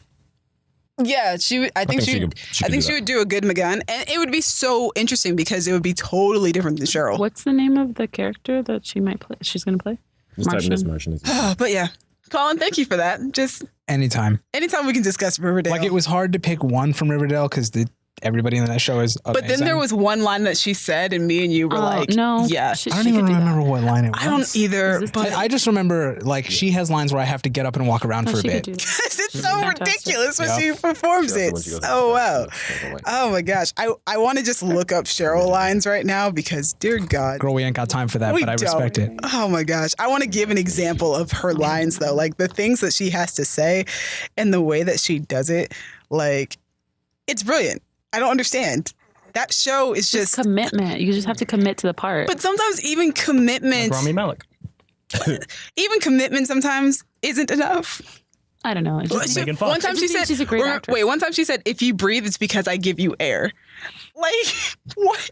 See, the problem with that is that line could work because is that not every breath you take is mercy from me? It's the same Yes. sentiment, but delivered in Riverdale, it doesn't make any sense. Well, the same my sentiment gosh. versus the same wordage. Those are two different things, though. Oh my gosh, I love it. Also, one guy had his hand on the guy's throat when he said it. I am the one who knocks. Badass. I'm knocking. Less. Different. don't I feel care. like I Still am the one delightful who to me. knocks What's your isn't number 5? badass. It's I have an essay to write and I need to make a word count. Yes. Nah, I'm knocking. Just doesn't have the same power to it. Demi, Knock, knock. what's your number 5? That could be badass. It is badass Yeah. if you've ever seen Warehouse 13. Or any Schwarzenegger movie. My number 5 is the ever so lovely Lily James. Of course. I've been a fan of Lily James. Number 5? Yeah, Fan. Permanently your number 1. number 5. Oh, man. I'm just Full of We had, like, surprises this 17, list like, to me. Donald Glover being Oh, we do stand. Or like Emily as we Bett go through Rickards the list, you being guys your will number understand 6. why she's at number 5 and be Fair. like, okay. I don't think I will. I'm gonna be honest. So obviously from the reactions of my peers here, you can tell that I love Lily James. And I have since Cinderella came out. I wasn't interested in that movie, and I was having a really bad day when I went to see it, and it just brightened up my entire mood. I recently saw it. It was a tad corny for my taste, but it's Christmas, so I had a great time watching it. It's You such. hated Christmas. We established this later in the musical list. We Anyway, will I- establish this 2 I days don't from now. hate Christmas. I don't like Christmas albums. Yeah, I think she said they're a that. giant Or she will say cop-out, that? And She will say She that will in the say that. future. Time is not linear. This is Time is a constant. Anyway, Arrival 2016. so from that moment, that movie is just Cinderella's so delightful and just such a good fairy tale. In the credits, Whenever you're ready. Anytime. We ain't got all day to make You're money. both the worst. in the credits of Cinderella, she sings "A Dream Is a Wish Your Heart Makes" because the movie is not a musical. And ever since that, I've been waiting for her to do a musical. And then she sang in Romeo and Juliet. And then she sang in Baby Driver. But none of these are musicals. And then finally, they announced that she was going to be in Mamma Mia 2, which is what came out this year. I hate how much fun I had in that movie. And I remember thinking when the casting announcement came out, I went, and I was here at the studio, and I went, no, why would you ruin your career by doing a Mamma Mia movie? I was like, Lily, this is not the direction to go in. And then I saw Mamma Mia 2, and I had probably the most fun that I've had in a theater all year. It is just so much fun. And I'm so happy because critics started noting how delightful she is in that movie. And she's so great. And then on the flip side, she also has a movie that just came out this year on Netflix called the Guernsey Potato Literary Peel Pie. and Potato Peel Pie Society. Isn't That's that a one great of movie. Colin's bands in the top 10 movies? It is. And Honestly, it sounds like an anime title. Like, Jesus. and So great. it's a WW2 movie. And she is so, her character is so different from Donna Sheridan in Mamma Mia. She is so good. Such a very serious role. diverse. And still she manages to be like the delightful person that I know that she is in most movies. IMDb has her rated as number 6 on the top stars list of 2018. Is that why she's number 6 on yours? No, she's number 5 on Oh, mine. she's number 5 on yours. Dumb. Damn, that could have been close. So yeah, Could've been but cool. Lily is fantastic, and I'm so glad that she's starting to get more movies and starting to get more attention. And I think she has another musical coming out next year. So you saw her as number 6, and you're like, I gotta one up that. Jesse. No. Also, she has a movie coming out with Tessa Thompson, and I cannot freaking wait. Dallas. Dallas. Are we So supposed my to be number vamping? 5 Oh, there now we go. is Holly Hunter. Oh, okay. Oh, in which movie? Incredibles 2. Elastigirl. Stretching her arms. Okay, Dallas, Yes, Colin. explain. Dallas Okay. has You want him feelings to. about Alaska. want him Yes, to. in detail. That's a different list coming You to you. guys are later getting in the weird. year. Yeah, you know. God. When we get to the characters podcast, or back in the characters podcast. No, that's Or the other. yeah. You're right. Yeah. Later. Yeah. You know how I feel about Elastigirl. You know too well. So Holly Hunter, It's in the blooper reel of the Incredibles Was- 2 review. so good as Elastigirl to the point where she has at certain points been at the top of this list for me. Ooh. And I moved her down to 5 just now Wow. because I was thinking about some other stuff. But she's I amazing. bet you were. Stop. She- Stop. Whenever But yeah, you're ready. She's amazing. Her performance as Elastigirl just feels, it's the same thing as the character, like the mom and the superhero, both perfectly. And she is 14 years older than she did it the first time. And she does it just as well. And it sounds like she didn't miss a step. Her Unlike performance is Craig just as Nelson. good. Well, he was almost on the list for that monologue. For that. Not Mr. I'm So-So. formulating like all of that. I was like, I should have gave him. I honorable eat mention lightning for and that. crap thunder. Exactly. Like, man. And that man is all the years old. Yeah, you could hear it in his voice. When we Exactly. watched them back to back, we watched Incredibles and Incredibles 2. Yeah. Oh my God, he went from I'm Mr. Incredible to I'm Mr. Incredible. And he still managed to give that performance. And I was like, goodness, dude. Yeah. But yeah, it was partially just off of who she played. Like, Incredibles 2 has a very special place in my heart. So all of the characters, all of the actors. And I was like, I have to pick someone. And to me, the best character in that movie is Elastigirl. Okay. And Holly Hunter's performance, you brought my childhood full circle. And I appreciate you for that. Just thank you for your place in doing this for me personally. I'm glad you have her at 5. I feel like it's a good place for her. I feel like if you'd put her at 1, it would have been a bit of a stretch. Gabby, I hate I you get it. so I get it. much. It's a stretch. Oh my God. what is your number 5? was My waiting. number 5 is Lakeith Stanfield. I'm grumpy at you. Hey. Does anybody have it higher? No. I used I to had have him on my them honorable mentions and I was completely mad about it. Okay. So Lakeith Stanfield was in Atlanta as Darius, and I love Darius. He was probably the weirdest and my most favorite part of the Champagne Poppy episode. But And not the weirdest also- part of his standalone episode. Yeah, which is something. insane. Teddy Perkins episode. He played like all of us and somehow none of us at the same He time. never plays. He always Well, plays none of us. I but feel yes, like he did was play. all of us because he was like, "Wow, do I get out of here?"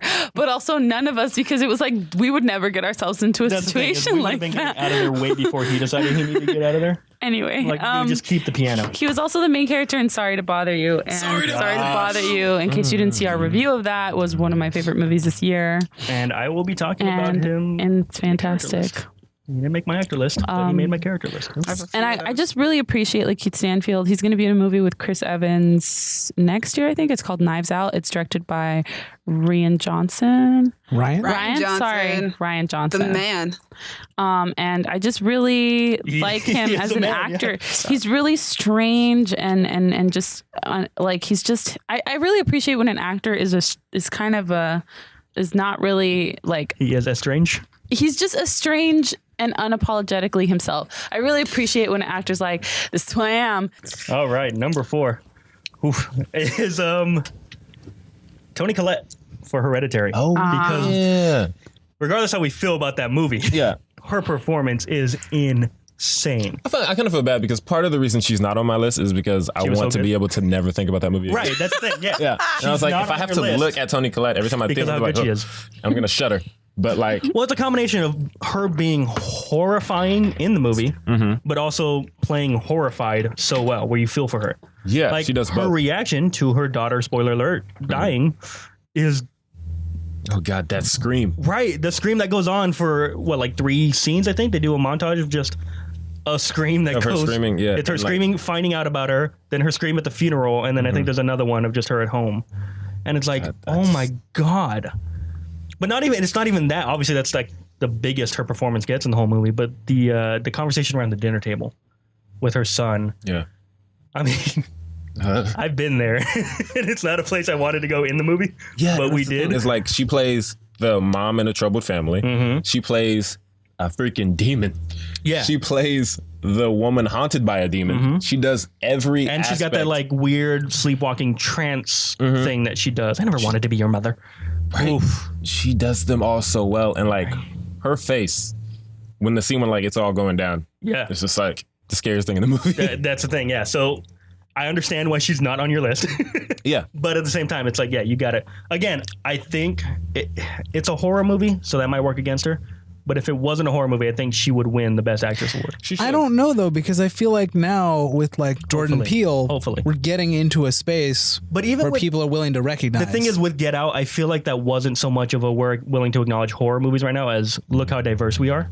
Also, it got to the point where Get Out was nominated as a comedy for some award show, right? oh, Yeah, it was. that's Yeah, so right. people saw Get Out and they were Okay. like, we don't know what this is. Let's Right. not treat it like a horror movie. Let's Right, just treat right, it like a movie. But it's a horror movie. Well, It is a horror here's the movie. thing. Well, no, what's They don't funny know is what it though, is. there are some people out there who I've talked to. They're like, "Oh, I don't consider it a horror movie," and I'm like, Yeah. "Okay, that's great for you. It is horrifying for Black people. Well, it's That like- is It's a a horror. horror." The thing is, whether you identify with it or not, Right. the way it is set up, it is a horror movie. Completely. When you watch that trailer, it's a horror movie. but it's a very different type of horror movie. yeah, But honestly, it's not. It has the social commentary, but for the most I'm part, not even talking about social commentary. It just from like a filmmaking perspective, like- it's done like a typical like, horror I will movie. not very watch- well done horror movie. I will not watch a horror movie. Like that's not a thing I will do. I have watched Get Out, Well, and actually- Get Out does not feel.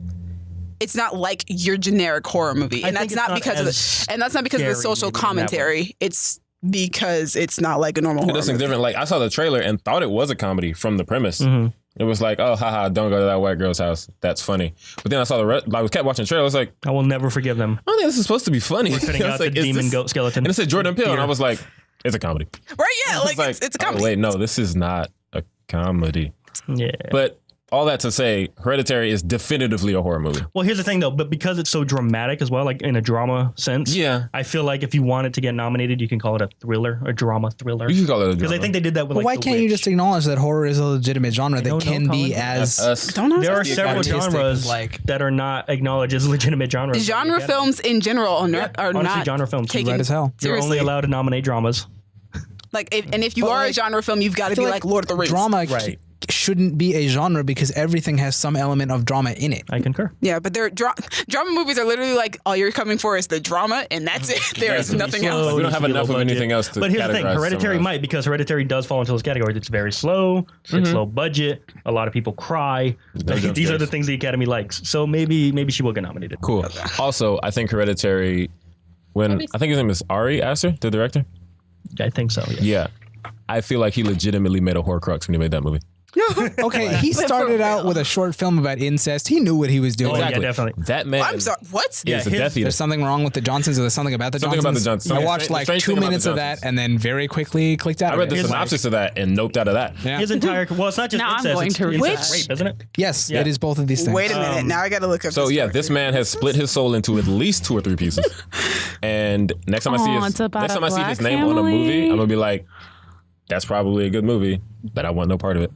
And The man is going to make his I'm career mad off at you. of- Because the only reason I saw Hereditary is because you and Erica Listen, it had a What did Eric? 100% That's right. Because Dallas didn't want to see it. on Rotten Tomatoes. I saw that trailer. How and many I said, movies have a 100% Rotten Here's the Tomatoes, thing. Dallas? Here's the Saw thing. that trailer and he Fans- was like, I Still, rebuke. by the way? Oh, I know somebody I think I know somebody in that short film. Oh God. Can you apologize to them? What? But yeah, I saw Hereditary no longer has a 100% on Rotten Tomatoes. 89. It's evil. I saw the trailer for Hereditary. My first thought was, I hope Erica doesn't find out about this movie. Yeah, Because I if think she you told does, me that. She's gonna. That was your first thought. It was out loud. Yeah. I was like, I probably leaned over to you. I was like, I hope Erica doesn't find out about this movie. And then she did. And she pestered me for like A month? however long it was between her finding out about the movie and then me taking you guys to see it. It took And then them I saw it and we forever. walked out and I looked at you with all the dismay I could muster for two people I care very much And about. then a cackling then witch a came witch screaming came. around the corner on a bicycle. chased us around on a We're bike. standing outside the theater. Literally, we came out of Hereditary. We're standing outside the theater on the street by City Hall, and around the corner just comes this woman going. First off, we heard it first. Yeah, we before heard. we saw it. We heard that, and then we all looked at each other, That's horrifying. looked up the street, and we see this freaking What a witch on a bicycle. On a bike. Just comes down like in the middle of the street, not on the sidewalk, in the middle of an empty 2 a.m. Pasadena street. Yeah. Dun, dun, dun, dun, dun, dun, dun. She gets She gets to closer the and end of closer. she gets closer to us. Gets to the end of the street, turns Turns down, around and turns comes left, back towards us. comes No. back around. And we were like, No. Run. run. Literally, Dallas and I, we looked at each other, and at the same time, we went, run. Dun, dun, dun, dun, dun, dun, dun. You guys spend too much time together. Not anymore. Not after that. That's why the demons broke us apart. It was the demons. You're happy How Ari you asked didn't her. bathe in holy water after that. So yeah, Says I did it. so Tony Collette is your Yes, all Tony that Collette, to good say, job. Tony Collette did a good job. I'm pretty sure that was her on the bike. Honey, I now have a love-hate relationship with you. And why did you do that to me? Colin. Colin, your number 4, please, sir. You didn't see the Said, movie. What's the thing in the movie? Colin, your number 4, please. Okay. Colin. So my number 4 is another group of people because I really tried to pick one out and I couldn't do it. Basically, the entire cast of One Day at a Time. Because that show is amazing. I mean, it's a comedy, but like every episode will tackle some sort of social issue. And like that could get preachy. And at first I was binging like the first season, which came out last year. And I was like, I don't know. This feels a little like they're trying to talk directly to me and saying like, hey, this is bad or whatever. But like the way the show does it is like nuanced and careful. And a lot of that has to do with the performances. I want to single out Justina Machado for just being great. Because in the second season, she has like an episode where like she stops taking, I think, her anxiety or like PTSD meds. And it's like there's this whole like heartbreaking monologue where she like records herself talking about how bad she feels. And it's awful, but like she sells it so well. And like Rita Moreno is just the best person in the world, Rita I Menounos? think. What? Nothing. Continue. I think she's going to be in Oh, the yeah, she's remake magical. for West Side Story. Yeah. She's She is. magical. And makes she's, sense. I and love she's her. the producer. She's like the last Makes sense she'd be in Latina it, to then. win an Oscar. I think. Yeah. You're probably The right, first to be and only. honest. Like just It makes me cry. everybody on that show is like consistently real good. I need to see that show. You would, yeah, Gabby, I think you would love it. I probably would. I'm just not ready for it. It's on Netflix, isn't it? No, I know. I don't think I'm ready to. I think I might break down and cry. Like I mean, I did several times. Like, You got it. the moment Coco started, I started crying. Okay, well, Yeah. it means that you need to adjust to the fact that these things are happening. I So know. watch- okay, but like, just get yourself into a space where you're like, you're good, you're feeling all right with life, and then watch it. Yeah, that's why I haven't been able to. Girl, First Latino to win an Oscar was in 1950. Yeah, but she won her Oscar in 1968. and that's the last one. I think that's Yeah. the last Latina woman. That's the last and one the who last won. nominee Latina I think for was Salma Hayek? no, for an acting award. Sorry, because we've won other awards. get directing a lot. We've got we don't get A lot? Nomination? Men do, Yes. not women. Yes. We get like Women hardly win, The- period, at the Yeah, directing no, I category. know.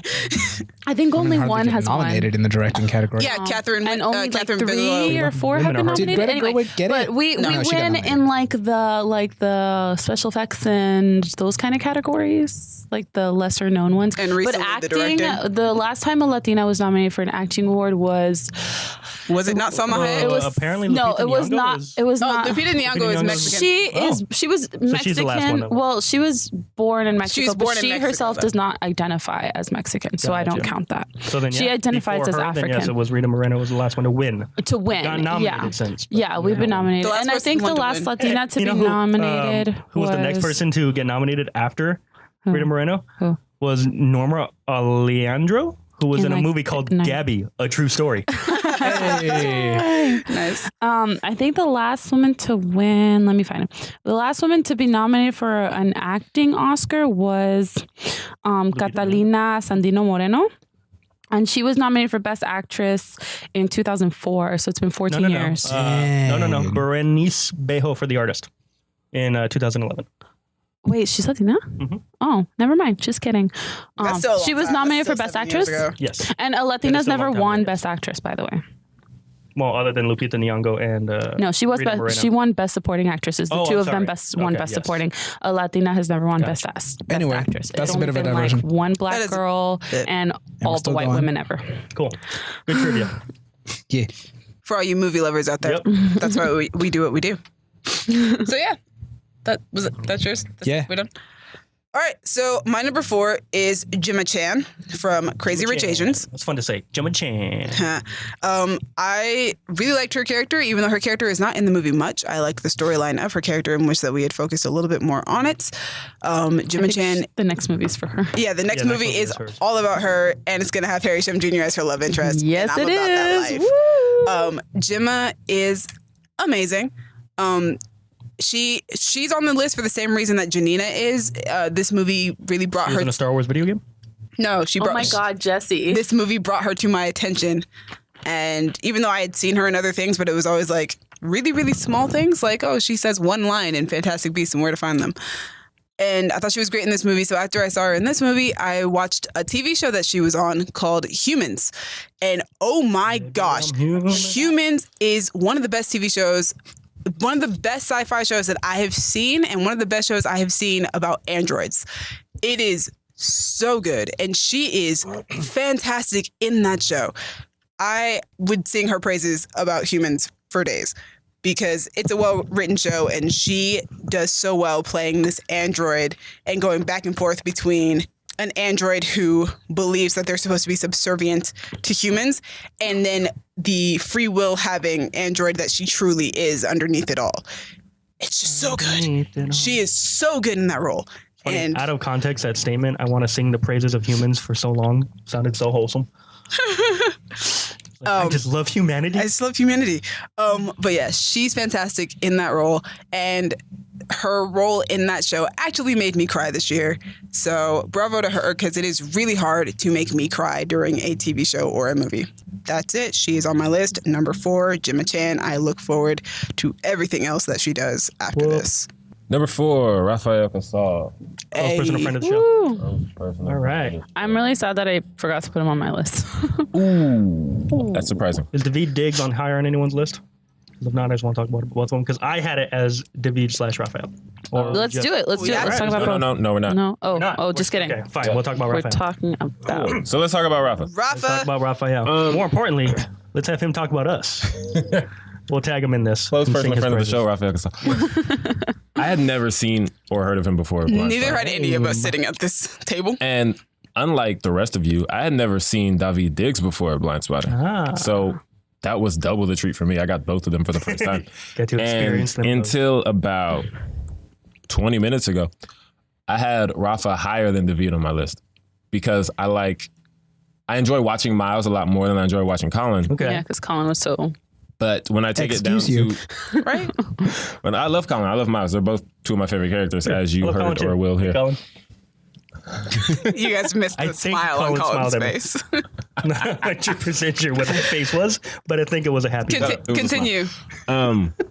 But yeah, like Raphael is just him playing that, like, as he calls it, just a homegrown bay boy about his town business. Like, especially after, because luckily where we saw it, there was an interview with him after the credits. Right. And seeing him speak Normal. and how he's not anything like Miles. When you realize, oh, you are a good actor. Like, oh, this isn't just you. You are acting. You're acting. Because, like, oh my God, all of his scenes were so great. And it's the comedy is hilarious. He's the funniest part of that movie for me. Oh, yeah. But also the boat sale. The boat scene. Okay, so Demi and I watched it like on Blu-ray with the subtitles on. I still don't know what he said. Dallas translated it at one point me. I did translate it for Gaby. I wrote it down and I translated it, and it was, a moment. All I know is when the scene started, it wasn't even like normal subtitles anymore. It was just a paragraph appeared in the middle of the screen. Like, here's what's about to go down.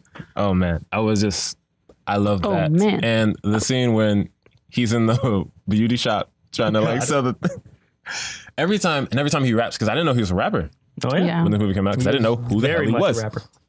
And he raps so well. And He's a really good probably rapper. my favorite scene in that movie is the dream sequence in the That's my favorite courtroom. scene in the movie. When he is rapping, I was like, oh my God, you're my favorite actor this year. Like, I think it's funny that that's your favorite scene. Mine is actually the later one. scene with David. And it's like, I don't want to talk too much about David. I just, Yeah. Right now. So Yeah, exactly. Rafa, like his scene, With that other guy who should not be named yet. exactly with his friend, it was just, it was so good. And even the scene later, like the scene where they're arguing, he does drama When he has to do drama, yeah. just as well as he does comedy. And I did not expect that. See, coming into this movie, I was like, oh, you're the funny guy and you're kind of wild. Well, his face when the guy accuses him of being a culture vulture. Yeah. You When the can guy's see like, the hurt in his face. Yeah, He's you like, really see how this is I'm like from here. the worst thing you could say to him. And after that fight, when he just loses it, like Yeah. pulls out the gun and it's like, you get out of here. I'm Get from out of here, where? right here." Yeah. Exactly. I was like, oh my God. Right? I have chills right now. And I think obviously the movie is like very well helped by their chemistry together as friends. But like seeing them together is like, it's just a beautiful on-screen friendship and everything about them both. Officer Smiley. Yeah. Or Commander Smiley. Commander Smiley, Commander Commander Smiley. Miles. They're so good. Like everything he says, even the stuff I don't like agree with, when he just starts going off on Val, like his performance disloyal. doing it. No, even that I Disloyal, get she it. I uppity. completely understand. I get why where he it's feels coming that way. from, Yeah. but it's just like I can't even be mad because of how good you're performing right now. Well, even when because he does a lot of stupid stuff throughout the entire movie. But at the same time, you like Buying the you gun. love Yeah, him. while and he's it's doing like it. everything he does, you love him and you believe it. Like one of the smaller things that's also one of my favorite parts is when he's with Ash on the couch and they're I was gonna watching. bring that up too. His And he relationship gets with her. so mad about them using the mugshot for the guy who got shot. And it's just like, that's a scene that isn't difficult to do because that's something a lot of people experience. A lot of Outrageous people see. easy to But, like, act as well. I don't want to talk about the It doesn't movie feel like he's itself too much acting. because I feel like we'll get that. We also have a review. Oh, yeah. Yeah, so let's. We do also have a review. Check You out have the a review. Rafael Watched and Casal recommended by liked it. Rafael Yeah. Casal. So, Yeah, he saw a review, Yeah, which I was like just the highlight of did. the year. I don't ever want to stop talking about Yeah, him. she point so the mic in her mouth. I should just stop talking about him. But yeah, he's amazing. Rafa, if you're watching us or listening to us again, Thank you're you. amazing. Please come visit Yeah, us. thank you. Honestly, we'll, Yeah. we, Thank will you for we will that. take you up Be on on your our- offer. be on to our part show. of these conversations if you like. Be on our show. Gaby. Let us know when Blind Spotting again is coming out. More Blind Spotting. Blind Spotted. Okay, so what number are we on? We're on number 4. Okay, so on my number 4 is Darcy Carden. She plays Janet on The Good Place. Do any of you guys watch The Good Place? Nope. I need to. No, Okay. but our Australian friend Judah Is on it. He's He's on Or The at Good least Place. was on the show. Close He friend did of the show, appearance. Judah. Actual close. personal He's friend. actually we Shout know out to him Judah. personally. Yeah, he was on The Good All Place. right, mate. I think I sent you screenshots. I was like, is this Judah? So, yeah, I was like, oh, that's Judah. But yeah, Anyway, so she plays a character called Janet. Now Judah Samard. I'm going to talk more about Janet later. Or I already talked about Janet. Time has All no right. meaning. you're right. Yeah, you've already talked about I've already Janet. talked about Janet, so I'm just going to Moving go on, into so my Darcy number Carden. 4. So there was recently an episode. This is where you can really tell her acting style. But there was recently an episode of The Good Place where Darcy Carden as Janet brings all the characters into what's called her void, and all the characters become Janets. So then Darcy Carden had to act like everybody on the show. So like all the characters. And you just really saw a huge amount of range that she has. Whenever shows do that episode, I always either really love them or really hate them. It was just really well done. And then at one point she did a character pretending to be another character.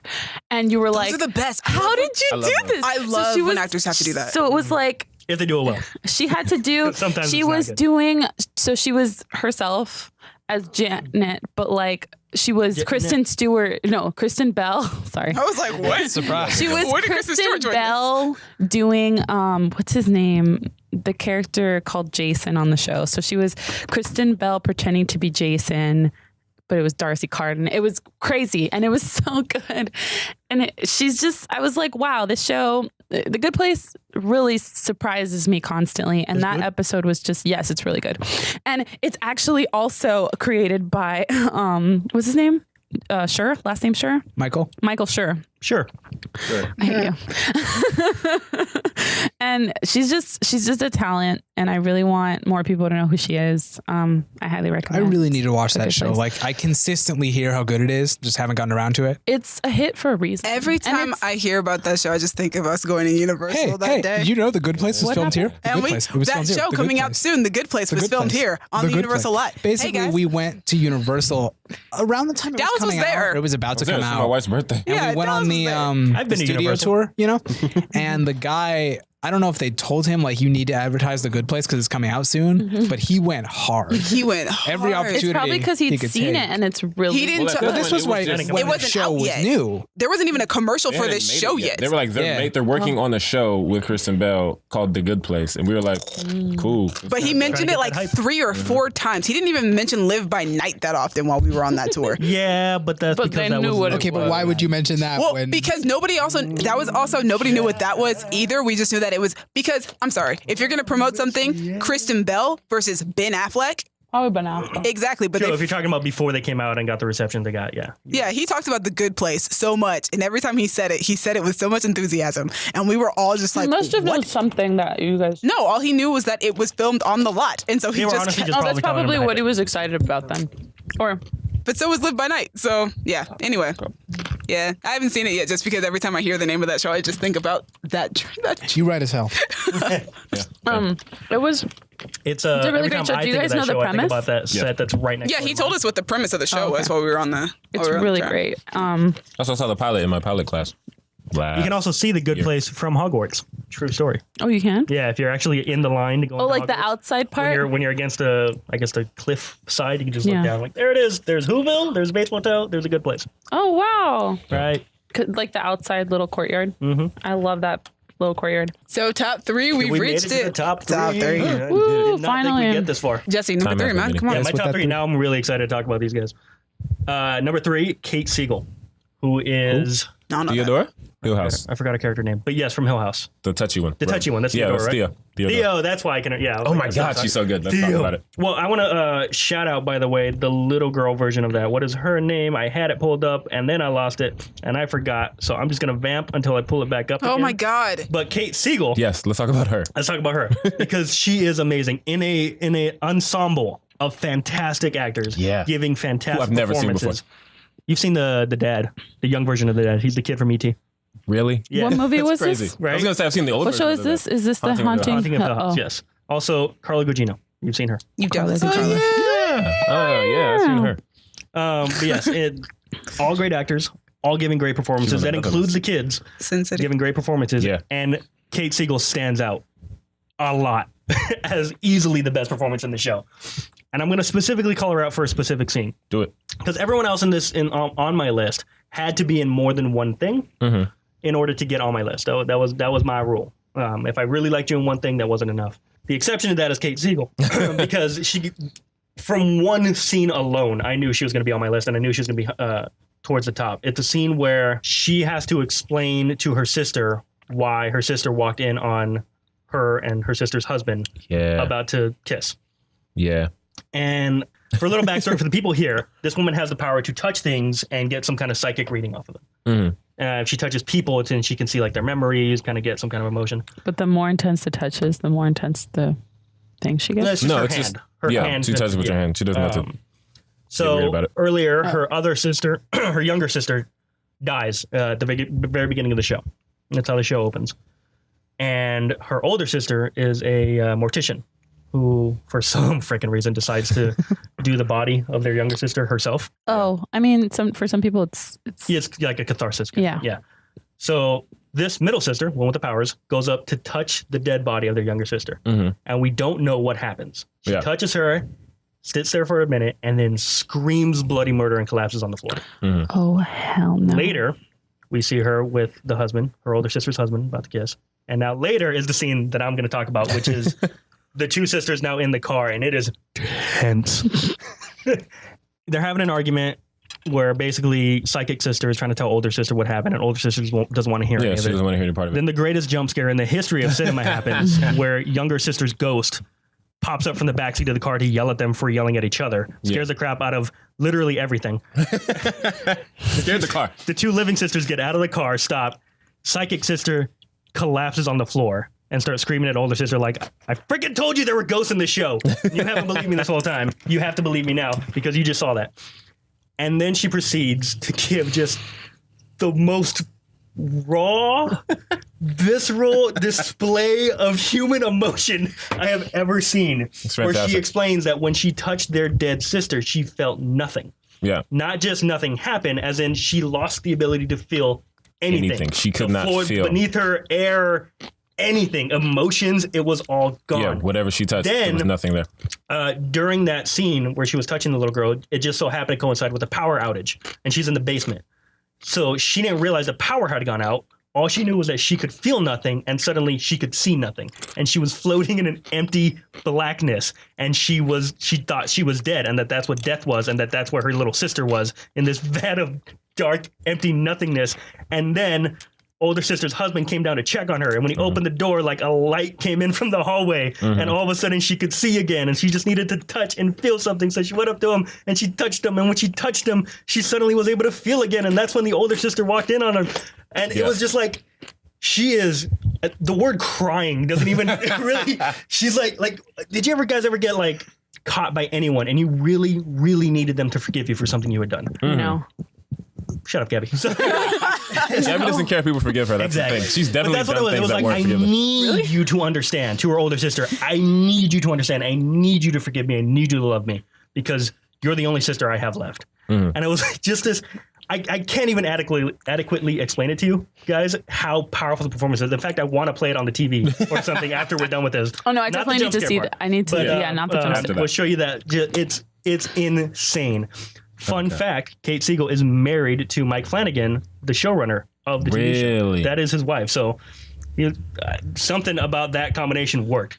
That's so interesting. yeah, he also directed every single episode. So I mean, it is insane. Anyway, I want So to he's shipping her with that very attractive Asian woman. right? Hey. Well, yeah. I could see that. Exactly. Yeah, cool. You can his play little- lesbian and you can have a couple of hot sex scenes with this Get his other little cuckold hot on. woman. But shout out to McKenna Grace. Yes, who I plays- found her name. Right. McKenna Grace. McKenna Same- Grace is amazing. She's in this? What else is she in? She's the young version of the She's the young version of like everybody. Really? And she was in Gifted with Chris She's Evans. gonna be in Captain Marvel as the younger version of. Really? Oh, hell yeah. She's also in Sabrina, the Carol. younger version of Sabrina. She's the and younger looks version of Sabrina. Hell. just like her. I think she's the She younger. looks just like So creepy. older Theo. So I it's think she's the younger version of Emma Swan on Once Upon a have Time. a feeling she might be what Yeah, we she is. wanted Daphne Keane to be. weird. What do you mean? As in, we wanted Daphne Keane to break out as the young Oh, okay. girl who like saves the world. I and think is Yeah, she's but the McKenna best. Grace is white. I think she's also the Yeah, younger but I mean, version. so is Daphne did that other Keane. movie I want to say and- she's the younger version of Yeah, Tanya She is. in I, Tanya. She's the younger version of Tanya. Yeah, she is. That's her. Anyway. She is. Point She's is, the younger version. the of younger version of everyone. Theo in this one. McKenna Grace is same the younger character. version of like Of everybody. every white And woman you I can don't find. see She's her in also this. really good. Also, Oh, there Best she is. actress There out she of all is. the kid actors in the show. footnote, in addition to this amazing monologue, Yes. Theo does get her own episode. I think it's called Touch. When we find out about her powers. Yeah, yeah. And one of my friends described that as, she was like, X-Men fans. This is the closest you're going to get to a great portrayal of Rogue in live action. No, And no. her powers. Sure. That's Like, just Rogue's with the fact power, that you can't though. touch people. Okay, Not what it all right. does. But it was like, yeah, the way she's playing it is like, yeah, if you couldn't touch people, this is how you would act. Also, it's just the coolest motherfucking way to use your powers. She's again, I'll explain it to the audience. Yeah. So, like I said, she can touch things, get memories and stuff, and she is a social worker. She's a social worker. Social worker. Yes. and she's a child therapist too, right? Yeah. She's Okay. a psychiatrist. Psychiatrist. She's a That's doctor. what, Thank you. that's There what it is. the description Anyway, says. so she's got this little girl in her office, and she's Yeah. psychiatristing her, and she just realized something's off. Something's going on with this little girl that the little girl's not explaining. She takes the little girl home. She goes to shake little girl dad's hand, and finds out what's been going on.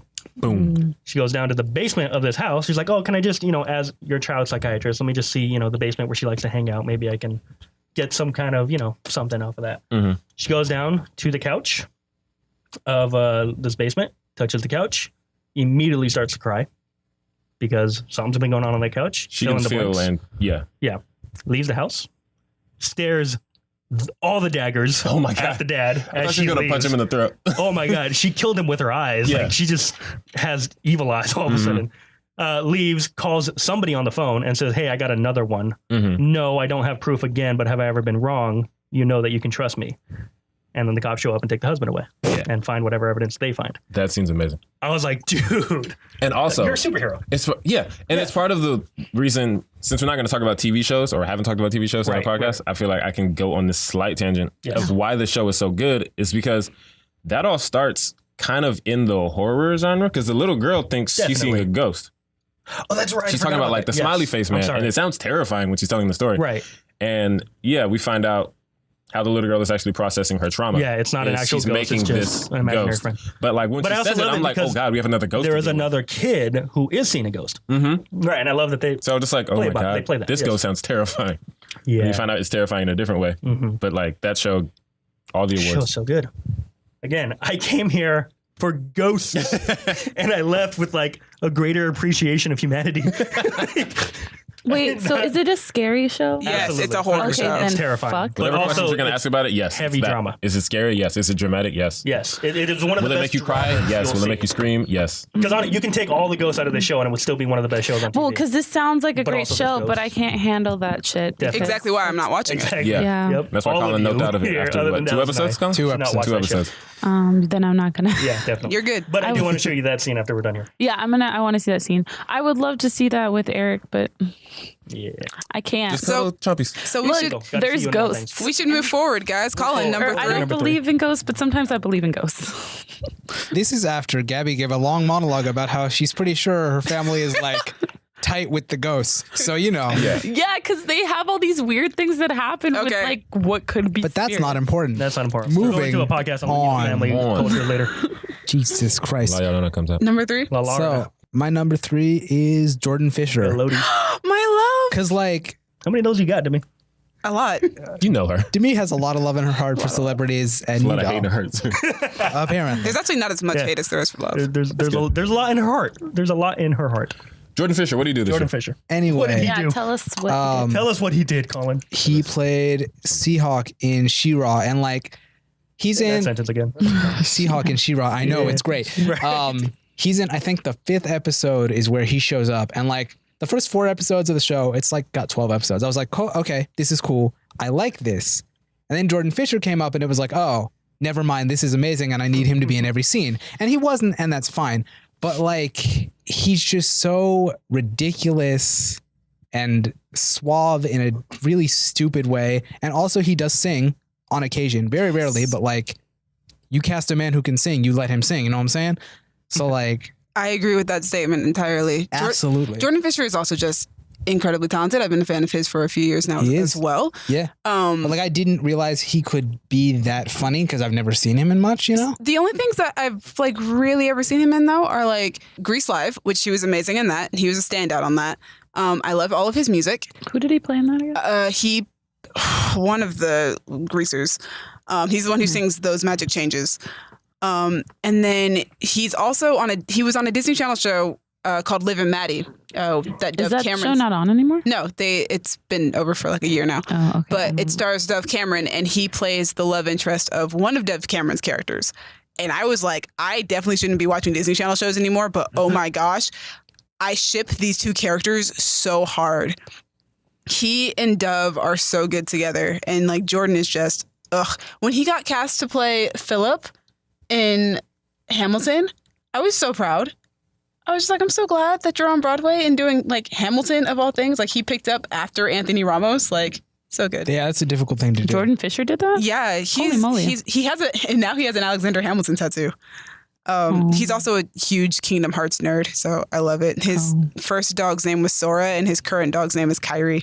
So nerd alert! But I love it. He's great, and I can't wait to see him in Rent live, the live showing of Rent. Also, like, Who's he playing? Mark. Oh, fuck yeah. I'm just telling you, even if you don't watch She-Ra the entire show, just watch the episode that he shows up in. I probably will. I like, was really excited when he said he got cast Every in the scene show. he's in is like made so much better because he's in it. Yeah, Jordan Fisher is amazing, and I wish him the best. I want him to be noticed a lot more because he's so talented. He's such a great dude. Even Ariana Grande loves his music. So I guess it's my turn. Yeah. Yep. My number 3 is Tessa Thompson. There she is. Tessa Thompson, I've been a fan of since Dear White People because she played my spirit animal. Yeah, she really did. And she is so she's on my list this year for Creed 2, and why can I not think of anything else that she's Thor in this year? Ragnarok. Oh, this year? No, this year. She's on my list for the Men in Creed Black 2. trailer. No. No. Oh, and Westworld season the 2. episode of Dear White People Westworld that she was season in. Oh yeah, she was in the episode. No, but she And was- sorry to bother you. There, that was Bro, the big that's one. the one. That's the one. That's Featuring Lily James. Yes, Lily James was her white voice. And I was Dallas's. The perfect combination. Lily James and Tessa I got Thompson. a Sorry to Bother review on the Reshoots channel. Tessa is just super talented, and she was also in Annihilation this year, and I have not watched Annihilation all the way. Forgot about that too. Have not watched that movie all the way through yet, but from what I saw, I think she was actually not in the movie anymore by the time I started watching it. She turns into a tree. Yeah. So Tessa Thompson is just so daggone talented. From the moment I saw her as Sam White on Dear White People, like the movie, I was like, Yeah. "You're incredible. I was I'm like, who's sold." this girl? She also does not play the same person twice. Never. No, she doesn't. Never plays the same person twice. Every single Yeah. time we Her see character on the Dear White People TV show. First off, I was just excited that she was even like appearing on the TV show. She appeared on the TV show? Yes, and she's She's everywhere.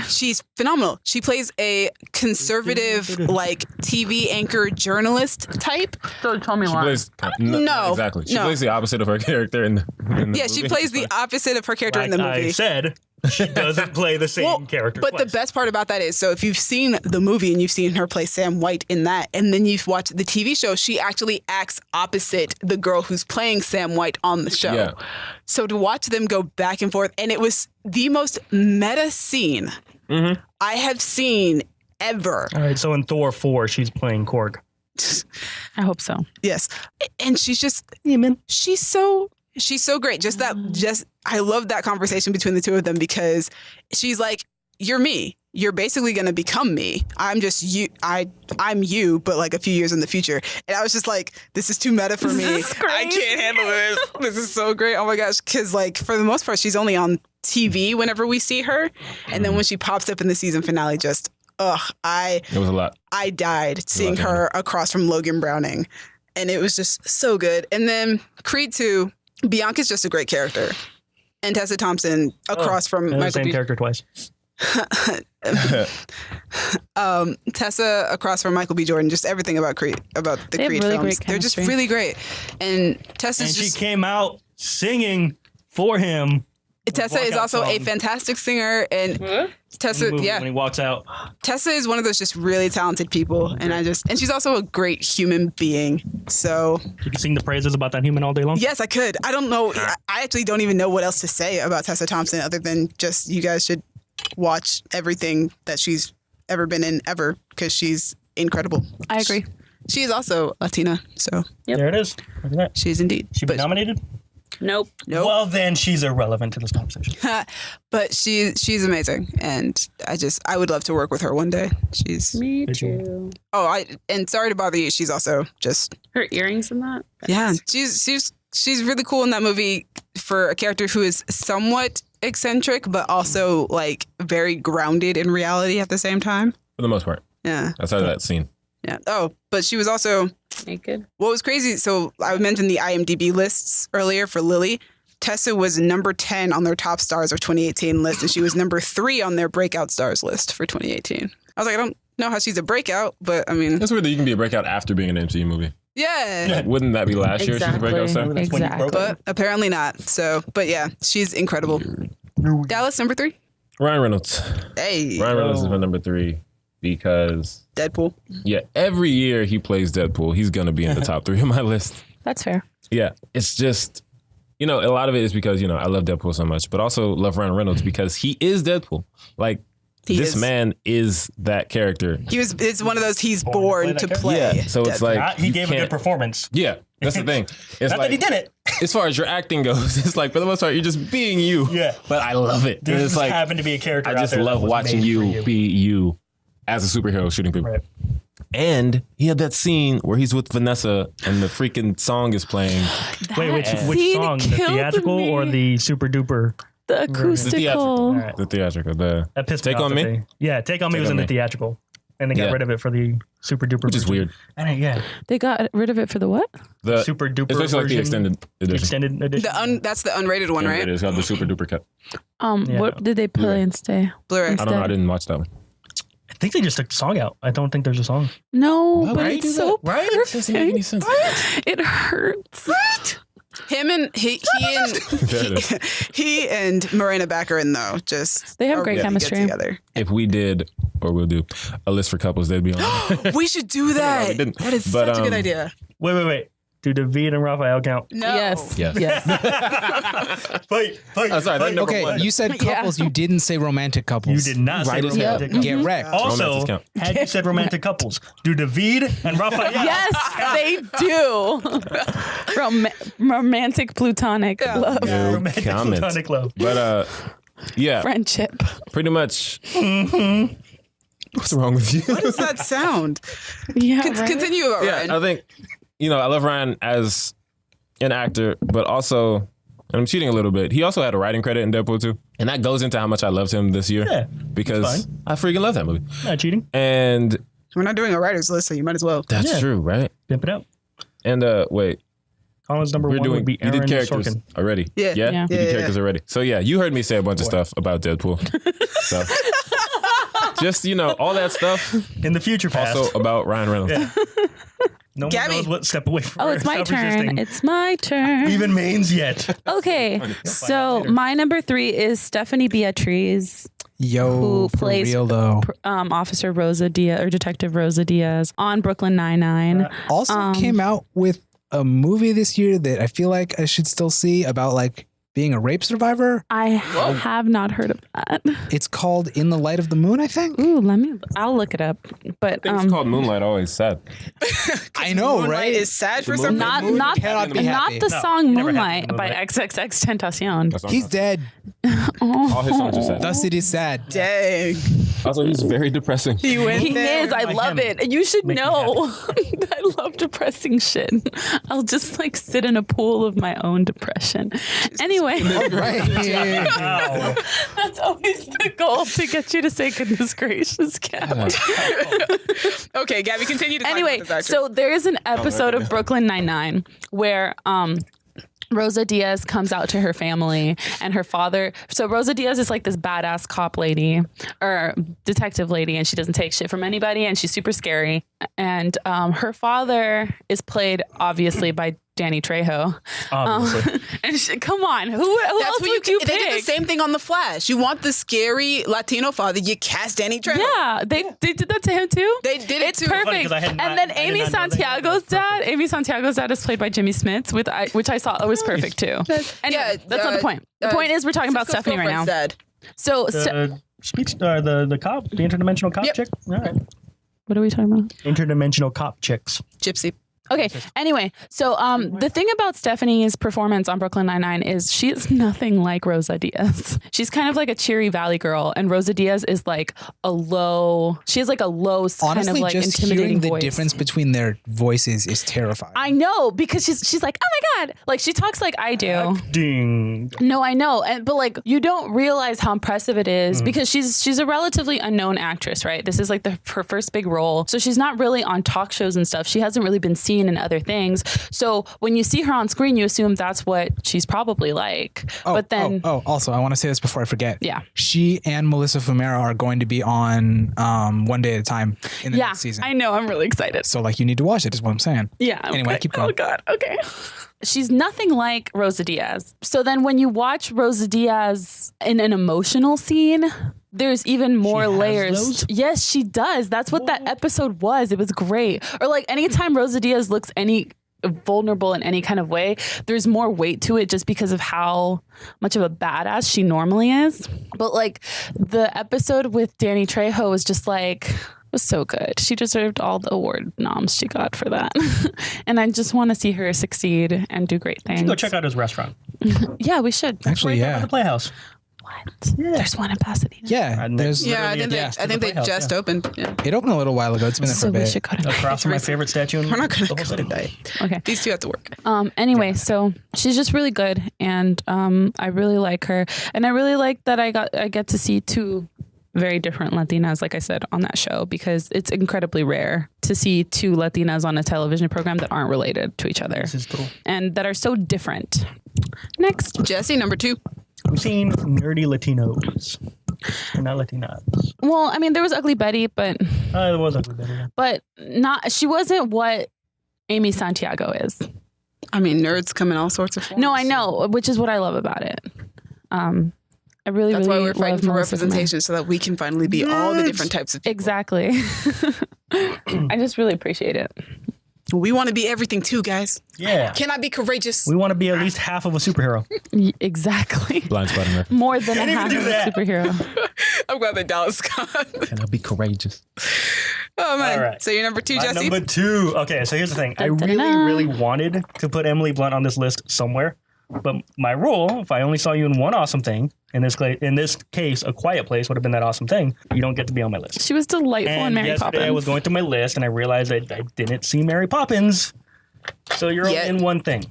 Oh, yeah. So last night I went to see Mary Poppins Return, and my number 2 is Emily Blunt. Woo! She was I saw so it last good. night too. She was great. She was so excited. I was like, She was so good at that movie. I think my mom wants to only see movies that got be done. First now. of all, not only is that movie great, but it's great in the way that just makes you happy. Here's the thing. I know I need to see that movie because It's I was really corny, working, though, but at a it's movie great. theater The last ending is night, corny. and I was Yeah. standing outside of a theater where people were coming out of it, and people were just so legitimately happy. It's just Those are the it's best just types of bright and movies. colorful, and Yeah, the ending, I'll agree, is the only time they push the corny. I was like, this needs to stop. Okay, but I have an important question. Yes, Is she anywhere near yes, Julie Andrews? Well, here's the thing. she's her own. She's her thing. own. She is not playing. She Julie Andrews didn't Mary even Poppins. do like she did her own accent too. Like it was one I She haven't did really a heard. couple. Yeah. Oh, she did 2 accents, Yes. but like that was just for one song. She's so good. But Also, like it was great. I knew she could sing. I didn't know she could sing. Yeah, she Oh could my sing. god! Oh my god. I was like, woo. She was great. Every word she says, every movement she does is just perfect. I'm like, It was you are Mary Poppins. perfectly You're not calculated. doing a You could Julie Andrews tell impersonation. that she had thought about every aspect of her performance. I would hope so. Absolutely. You're Was she ever a following up. dancer? I don't know, but following Because she up. has this like body control that you usually associate with dancers. Yeah, following up Julie Andrews though is a tough. That's really- a tough act. That was actually my main concern when they were like, "We're doing a Mary Poppins sequel." I was like, nobody She is also going to be does Julie this- Andrews. She does this thing in the movie where she's like, she gives Mary Poppins more humanity than Julie Andrews did. I don't know if Yeah. that's the right word. But there are moments where she's like, I get to show off my magic. And you can just see the smile of start to appear on her face. Yeah. And she knows she's about to do something cool. Well, from this, it sounds like Julie Andrews is just a much more stern Mary Poppins. Yeah, she Emily was Blunt much is stern, though. She's stern. Yes, but Mary Poppins, yeah. Julie Andrews is always. She was But very at- nanny. at Like the you could tell same- Julie Andrews Very probably nanny. had At a the same stern time, I nanny. feel like Emily Blunt has more of an edge than Julie Andrews. Because Julie Andrews wouldn't kick anyone's door down That's true. the way that Emily Blunt does. wouldn't agree with that, but okay. You think Julie Andrews, Mary Poppins would? Yeah, No, All I do. All right. But She to be was fair, too I haven't seen prim. that movie in forever. But yeah, I watched it recently there because was just it's a my lot of, mom's like- favorite movie. I think. you got to see a little bit behind the curtain that is Mary Poppins, you know, just her thought process a little bit when she would Yeah. choose to watch the children very closely and choose not to watch the Exactly. children very She's like, closely. oh, I guess they're gone. Oh no. Lord. Yeah, she's great. And that's just Mary Poppins. I haven't even got into A Quiet Place Yeah, yet. where let's do A Quiet she's Place. as far removed from Mary Poppins as it is possible to be and Yep. also kicks ass. And now Dallas can contribute. And I'm back, ladies and gentlemen. The freaking bathtub scene. is Oh my still God. one of the best scenes of 2018. And it's down to her performance. She's amazing. She's so good. I'm in Mary Poppins mode, so now I gotta get into this really dark place that is A Quiet Place, really where she wanna plays see a that. mother losing her child who has lost her child. But yeah, I mean, And then decides, let's have another one. right? Like, guys, wrap it up. You're in the apocalypse. Stop having children. Wait, You've already got 3. I know you lost one, but you don't Also need to maybe in replace like it right the away. opening scene of the movie. Yeah, it's see it on the TV. Not right now. Yeah. She lost her dumb and kid. it's a silent performance. That's the thing. Except for one scene, she is silent throughout the whole thing. It's all facial expression and movement and sign language, and she's able to convey all these emotions without speaking. That's something we haven't done in about 70 years in movies. The artist. I was about to say Tom Hardy and Mad Max. But I mean, he makes more noise. He does make noise at least. That's the thing. They can't even make noise. He grunts a lot. He conveys emotion through grunt. He's mastered the art stomps on of a grunt emoting. 9-inch nail and doesn't. Right? That's the thing. And she has to go. Yeah. She can't make any noise, and it's heartbreaking. She- but also, how badass is she? in She's that great. movie? At the end? That last scene, that ending scene. Oh, hell yeah. Yeah. That was another movie that made me You happy, did that but in for my- different reasons. I came out of there like, yeah, let's go fight some monsters. Like, I went out of there like, let's fight some monsters. I came out of Perry Pumps like, yeah, let's hug something. Let's hug the hug crap out of something. I hugged my dog and my mama. Oh, yeah. Emily Blunt does the 2 hardest things it is for an actor to do this year. She plays a silent actor in A Quiet Place, and she Takes on a emotes new role. while singing while doing an accent in Mary Poppins. So, And also, Damn. like, takes on a character that's iconic. yeah. And she held her own. My God, she's gorgeous. Anyway, what's your number 2, Colin? Number 2. Jesus Christ, Sorry. that was long. You're long. I Colin, what's your number 2, please? Colin. Colin. okay. So my number 2 is Colin. Oh my Stop God. it. Jesse. Yes. my number 2 is Jodie Whittaker. Hey. All right. I know that Jody. name. Don't know who Doctor. that is. I have Oh, not yes. seen Have you new seen episodes Attack of the this Block? season. Have Oh yeah, Attack the Block. Black Mirror. Ah, yeah, the entire history of you, Oh, I'm The sorry. one with the memory one. which might still be my favorite The episode. bitch. Whole show. Okay, go for She's it. great in that episode. Uppity, what was it? Uppity, higher uppity. class of Higher caliber of high bitch. caliber of bitch. There it is. So anyway, I ain't seen none of that. I mean, I've seen Attack the Block and Broadchurch and Doctor Who, but yeah, Doctor Who is why she's on the list. yeah, absolutely. Like, She's been great. because I was so nervous for this season of Doctor Who because the last few, I stopped loving the show and I stopped watching the show. Yeah, I tuned out. And I was like, I was dedicated. I was gonna watch this season no matter what, whether it was good or not. And she's great. She made it fun again in a way that I feel like the show hasn't been because it's been too busy trying to be epic and big and Moody. yeah, exactly. And then she came along and it's like, no, we're not going to do that. I think what I love most about her is that, like, a lot of times the doctors will come on and they'll be like super eccentric, and even more so recently, they just go for like, let's just Well, be especially really, in their first episode. yeah, let's just be really, really weird. Yeah. And Jodie Whittaker is eccentric, but not to the point that it's like, I get it. She's not trying to be weird. she's not No. being extreme. She's not trying to be weird. This doctor just happens to be And also, a if little you weird. try to rein her in, like she'll do it. Yeah, she'll rein it in when it's time to be serious. It's time to be serious. When she needs you to do something, it is time for you to do it. And they take her seriously as a leader because she can be taken seriously as Also, like, I had to put her on this list because she gives a monologue to a frog in one of the episodes. Oh my gosh, that episode. In the episode that I think might be my favorite Doctor Who episode there's ever been. That is such Like, a good It episode. Takes You Away is incredible. And she's a large part of that. She also has like one of the best Doctor Who episodes. I think the Rosa Parks episode might be one of the best Doctor Who episodes. Yeah. Wow, ever. they started bringing in American stuff. They know Like- their audience. No, they did that. Yeah, this season went a little hard. Like, if for better or for worse, sometimes I think it succeeded more than others. But, like, Yeah. she just brings life to a role that I feel like needed it again. And that's not to say like any of the actors before her were doing a bad job. They no. weren't. I think Peter Capaldi did a great job as the Doctor. I think Matt Smith also does a great job as the Doctor, but I just have not been interested. And she is something about her. She's magnetic and charismatic when she plays the absolutely. Doctor. And Jodie Whittaker is just an amazing actress in general. Oh, yeah. I, like, heard saying for sure that she'd signed on for season 12 is like So good. So season excited. 12, 13? I don't know. The next one Sure.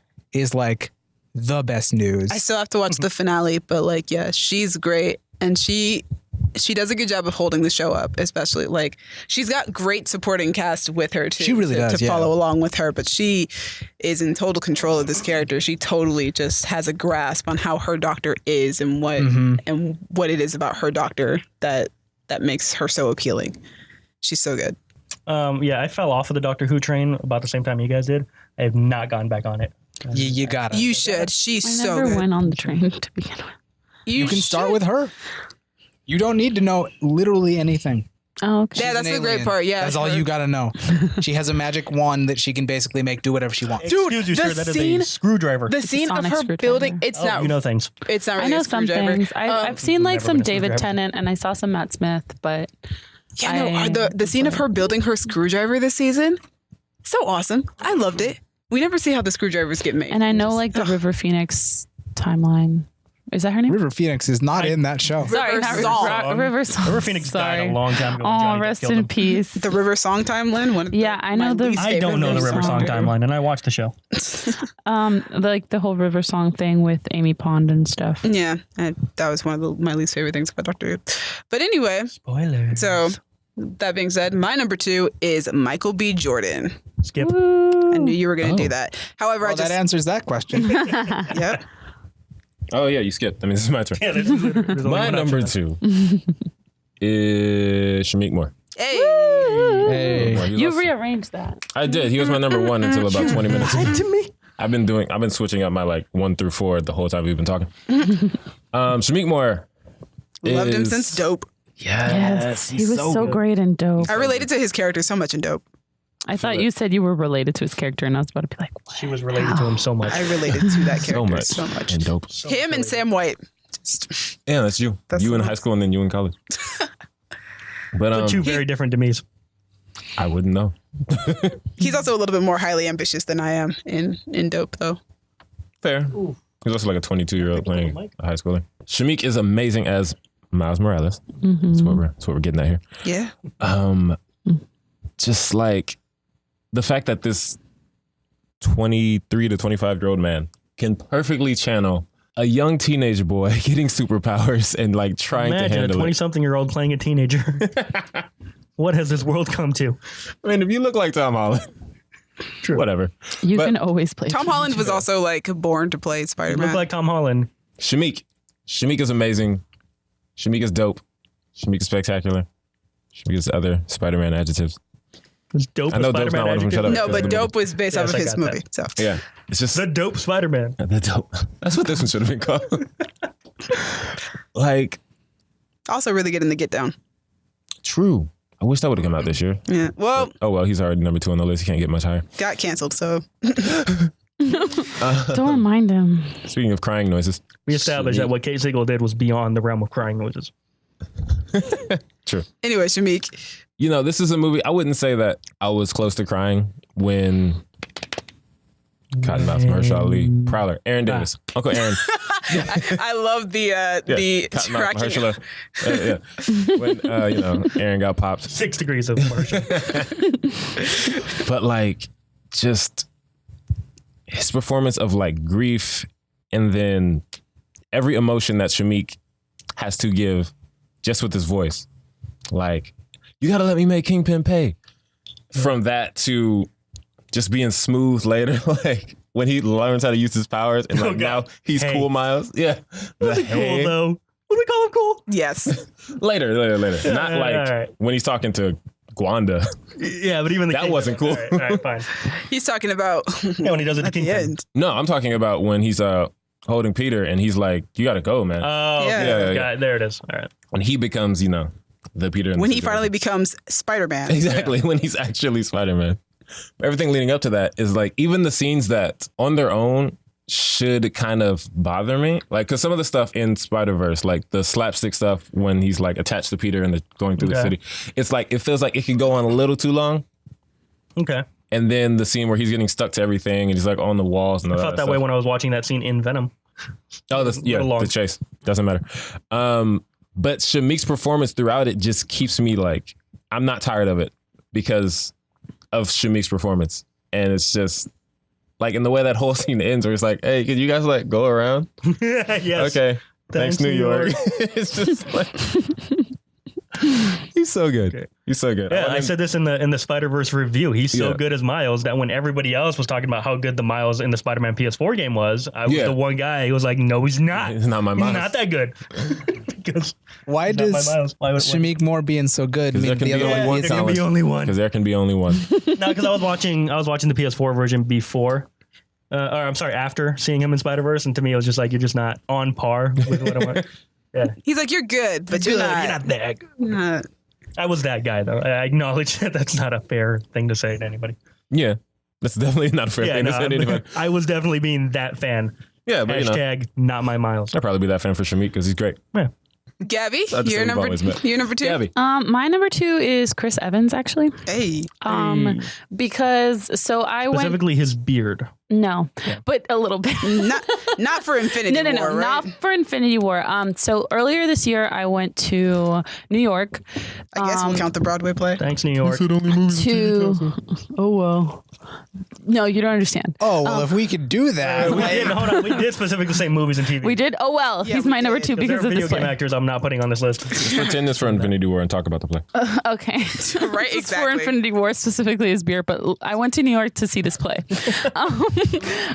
So I found out Chris Evans was going to be on Broadway, and I decided to be a creepy old bitch and Fly all the way fly to to New York to see him in this play. Stalker. And a little bit, I felt really creepy. But the thing it was, when I got to the airport, I was not the only person that was flying to New York to see him in this play.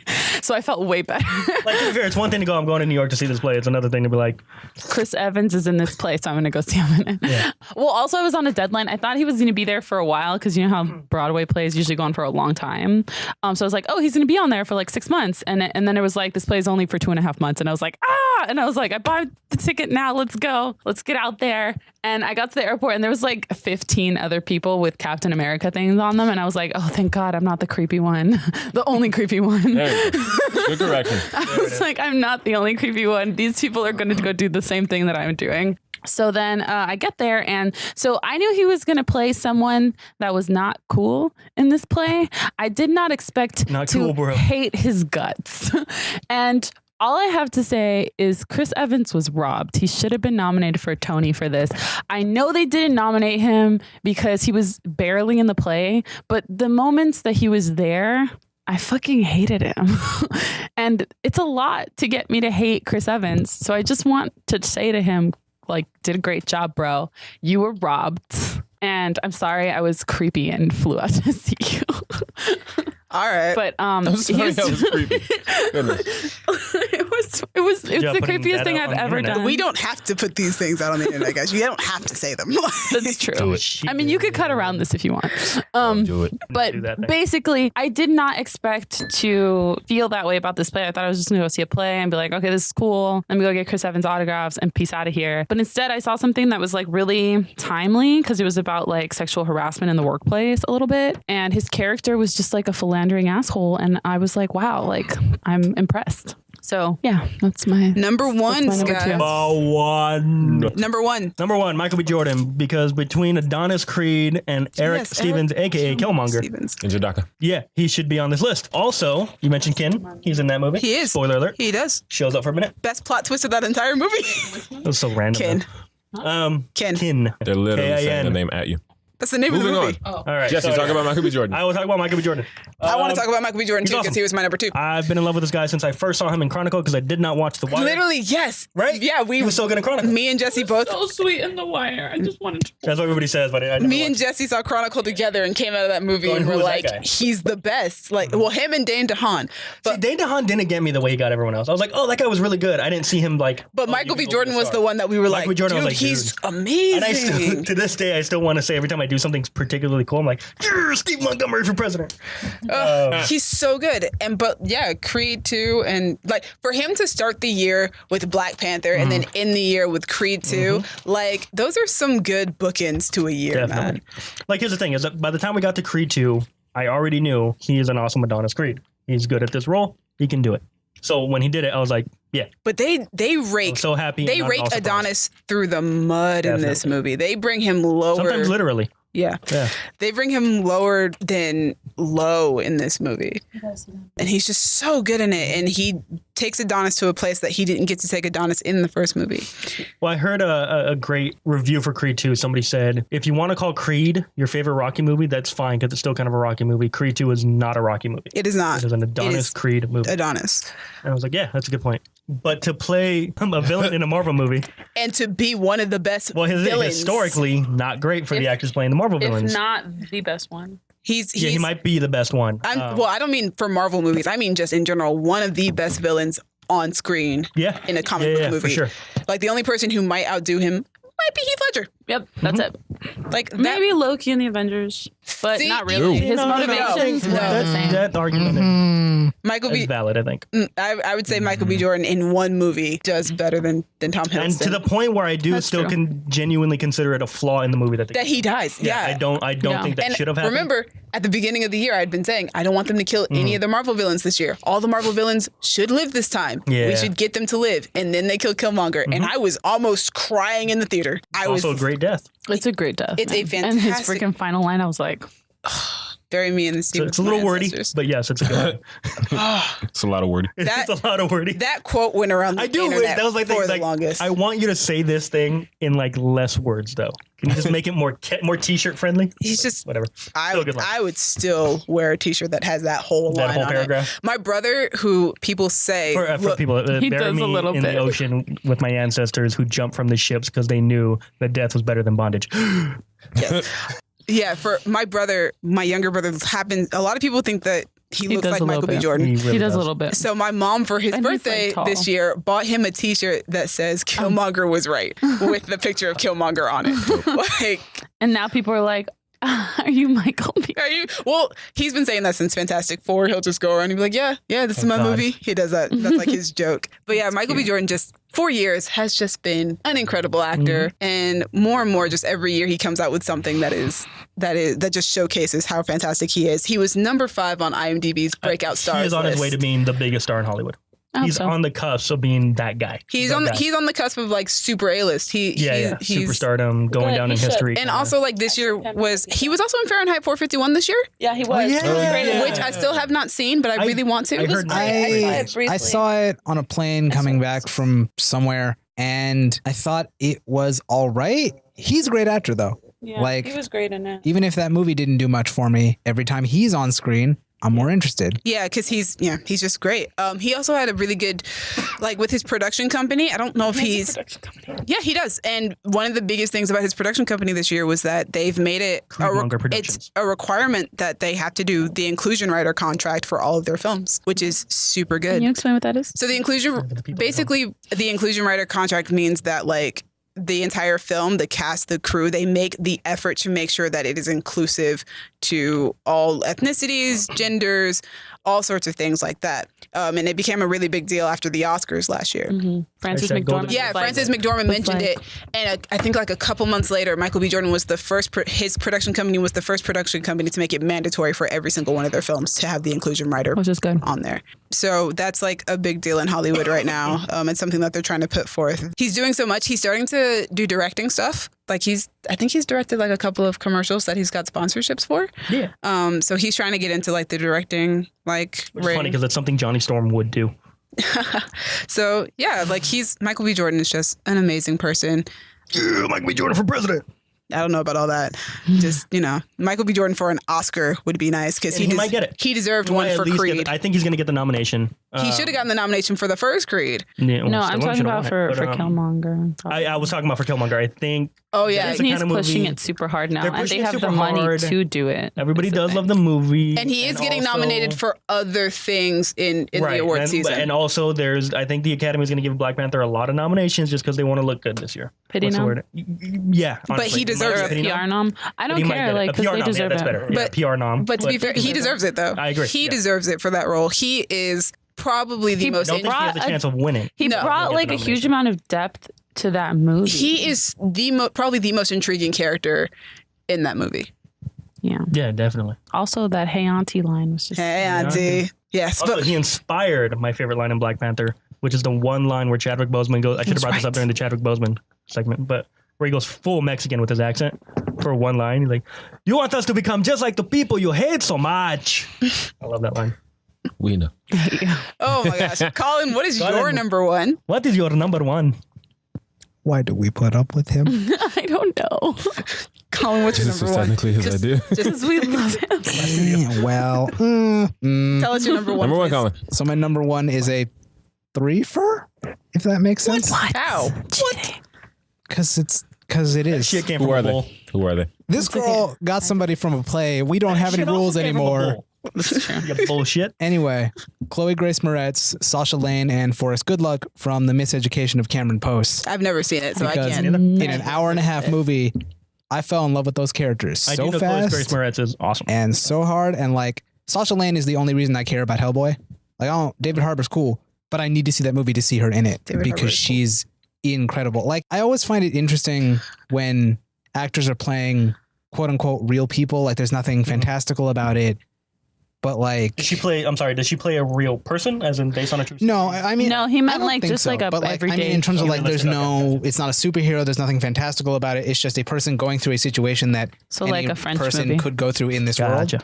You know, and they sold it so hard as three teenagers going through like conversion therapy, which is like awful.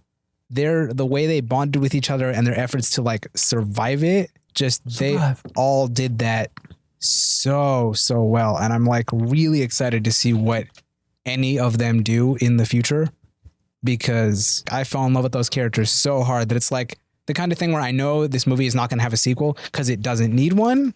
You But, like, I educator just- again. Well, yeah, because you can't. I don't know how the movie ends, but you told the story. Like, you don't want to be a sequel. You know? Yeah, our But, story's like, over.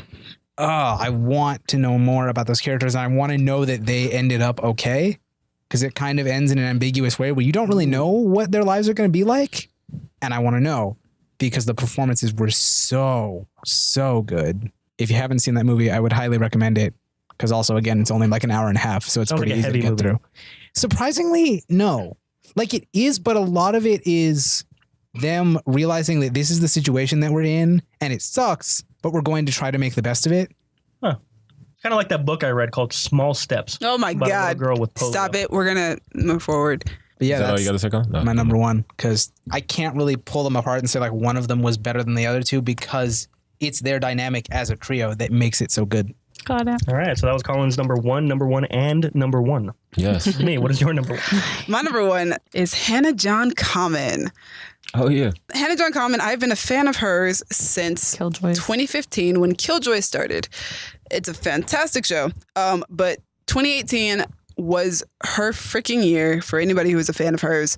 She was in 3 blockbuster movies and had another season of her television show that she happens to star on. The first movie that she did was Tomb Raider, which she has 2 scenes in, and like as the movies went on, she got a bigger and bigger role. So What is it with you, man? You find all the actors who are in like 2 scenes in the thing that they're in. to be fair, she was in 2 scenes in Tomb Raider, and then she was in Ready Player One, and she had a bit of a bigger role in that one. And then she was in Ant-Man and the Wasp as the antagonist of the film, Ava Starr, aka Ghost. And Ghost is one of my favorite Marvel villains because she's not really a villain. And she puts on a fantastic performance. She puts on a fantastic performance as this woman who is going through basically chronic pain throughout the entire movie and just wants to save her own life at any cost, and who has been used and abused throughout the entirety of her life and just wants to be normal. And she's so good. And I'm so happy that people got to see some of her acting range, because that's not even the least of it, because after Ant-Man and the Wasp came out, season 4 of Killjoy started. And on Killjoy, she plays 2 different characters. Nice. Who I talked about in the character countdown. And both characters are so different. And oh my gosh, the season finale, she has a scene where she starts as Dutch, which is her main character that she's been playing for 3 years. And she basically collapses on the floor. And when she comes to again, 2 seconds later, she comes back as Anila, the second character that she plays. And both of them are so freaking different, but you can see it in her movements, in before she even says a word, you know that she is no longer the character that you just saw because it's all in her movements, the way that she opens her eyes, the way that she breathes even changes. She is phenomenal. And I just hope that she gets more work after this, especially since next year is the final season of Killjoys. And I'm hoping that Marvel brings her back to play Ava Starr a few more times. And I think she's doing a movie right now with the star of Outlander and with Ruby Rose. So I'm hoping that she's got a decent role in that too. But Hannah John-Kamen, wow.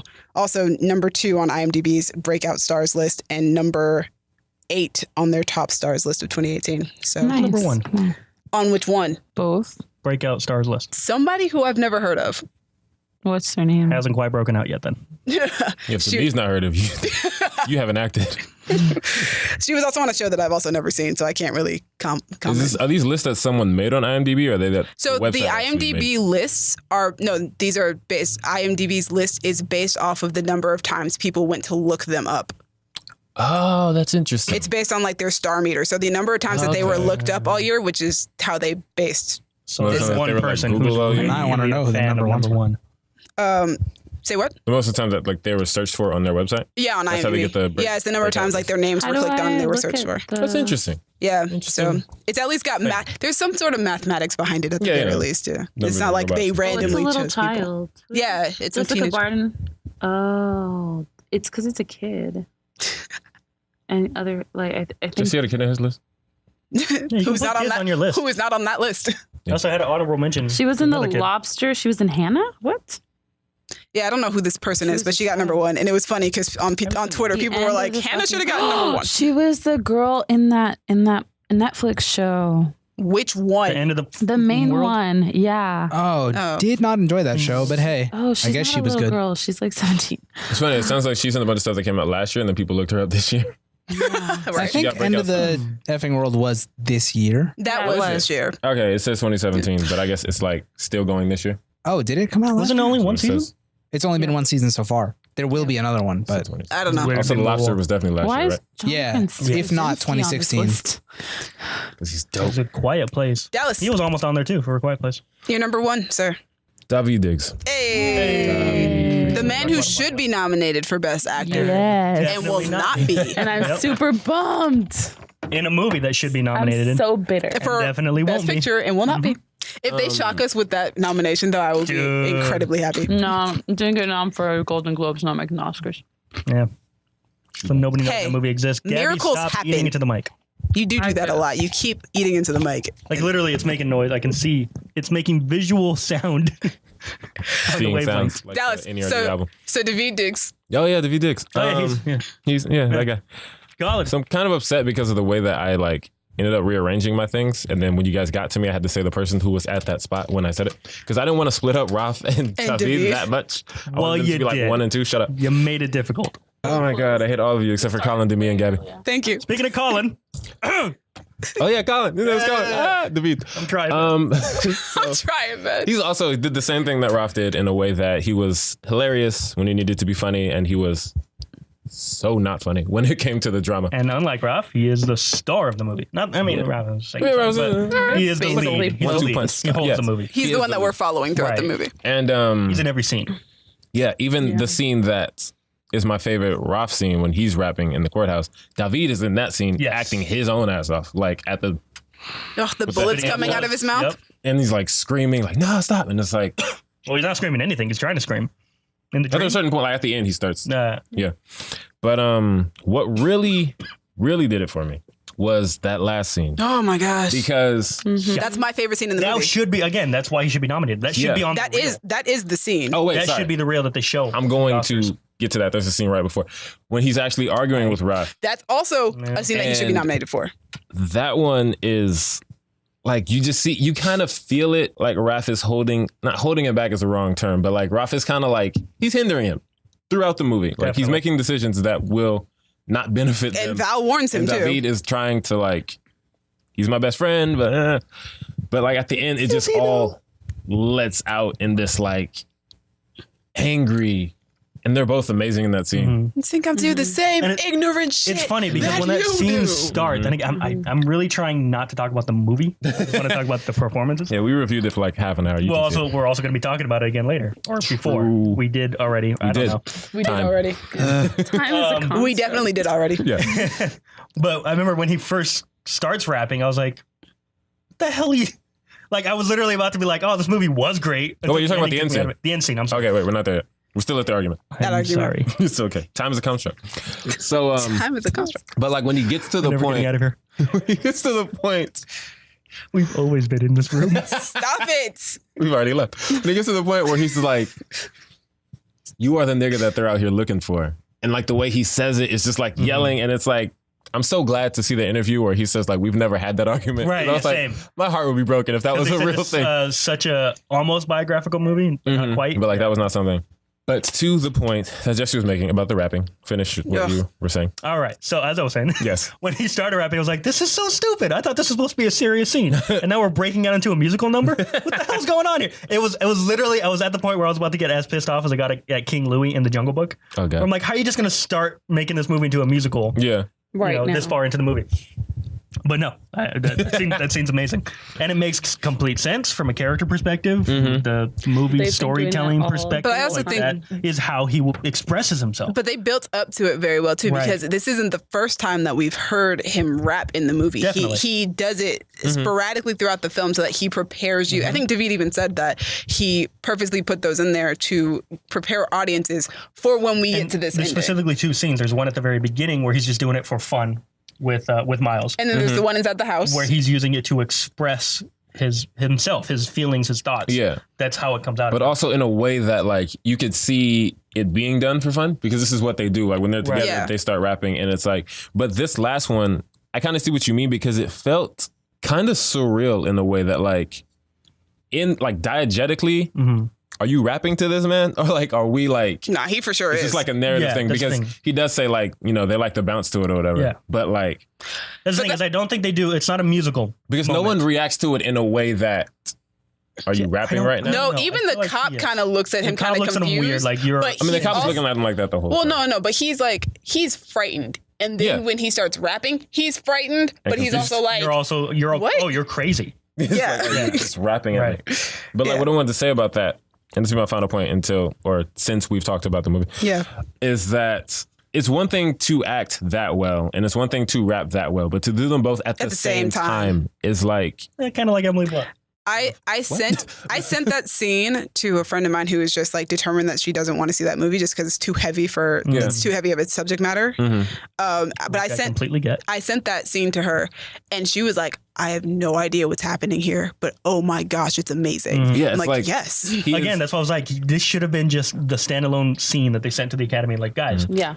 I know Yeah. you don't know we exist, but like, look, But look at this, because he's one of the best rappers in that scene alone, and one of the best actors in that scene alone, and he's doing them simultaneously. And these are both difficult things to do, and he mastered them both in this scene. And I'm just like, Yep. yeah. On top of the You're on both physical lists. element to go with his performance Yes. too. And he's not only like he's not yeah, just smashing standing things there. on the Yeah. table, Exactly. He's not just pointing standing the there gun, rapping. He's like smashing things, So waving much. a gun around, like yelling. It's like, Throwing things like going back and forth between addressing the cop and addressing Miles for a second. yes. It's a lot. Give that man all the awards. Yeah, he Give him deserves them. EGOT. Why not? Yep. just for that one hard. movie. Yeah, you could. He could. Well, you one can't get day. an Emmy. I don't care. He Do it. could get He'll an Emmy. play it on TV. Show it on TV and give him an Emmy. I mean, There yes, you he go. could one day get an EGOT though. One day, I was One saying we day can't get it to him for the. He's already got the Tony. He's got the Tony. Yeah. Adapt it Oh, for yeah? TV and give him an Emmy. Wait, don't they have a Grammy too? The Hamilton cast. Yeah, I think they do. So he's got. All right, he's so he's halfway only there. got 2 to go. He's Also, halfway he's rapping, so give him a Grammy for that scene. Yeah. Gabby. Gabby, you're number one, the last Gabby. one. there. Okay, my number one is Brian Tyree Henry. Who is Hey, a close personal friend. Just kidding. him and Rafael Casal. Oh my God.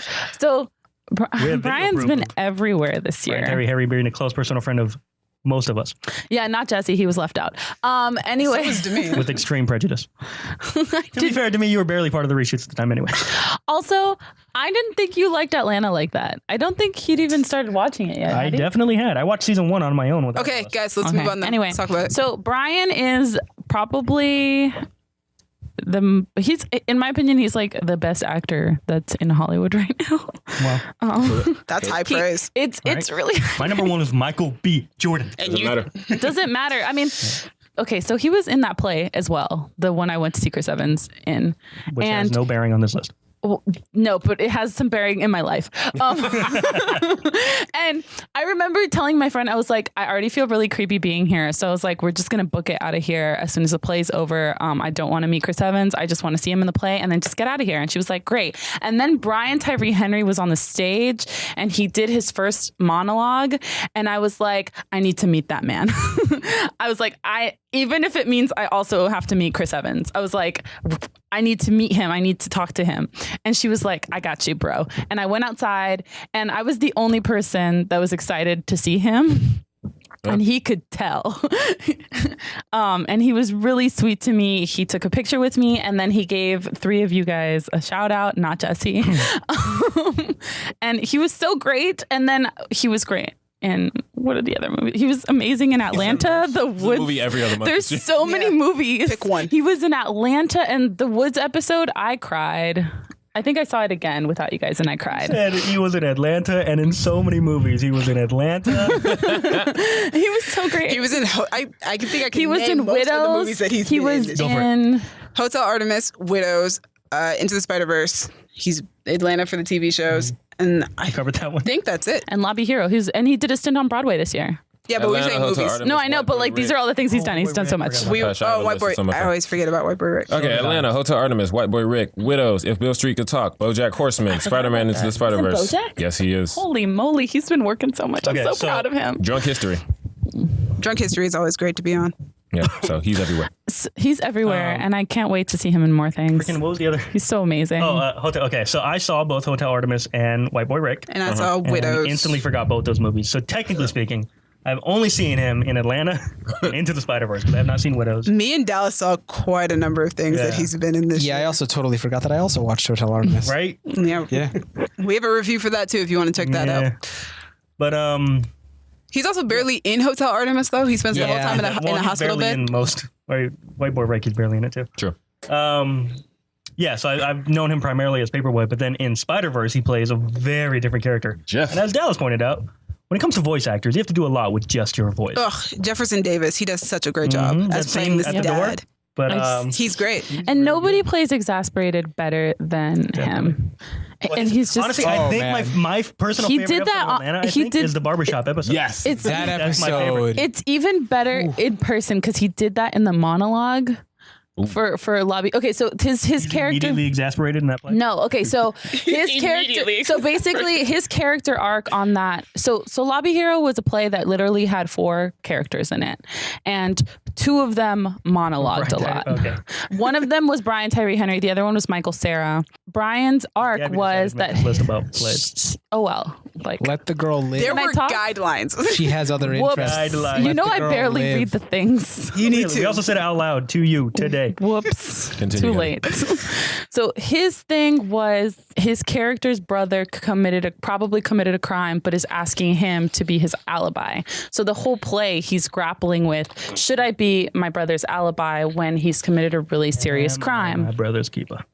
Yeah, it's basically that. It's him grappling with this, and then Michael Cera's just being, stupid, and or Michael Cera's character is being dumb and just being like, just do the right thing, and he's like just exasperated with the idea of just do the right thing, because in this case, it's like, which one is the right thing? You don't quite understand how good somebody is until it's right in front of you. Like for me, I'm like, that's great acting. I wonder how much of it was like the angle at which it was shot, the music in the background, and like the editing that happened in that scene.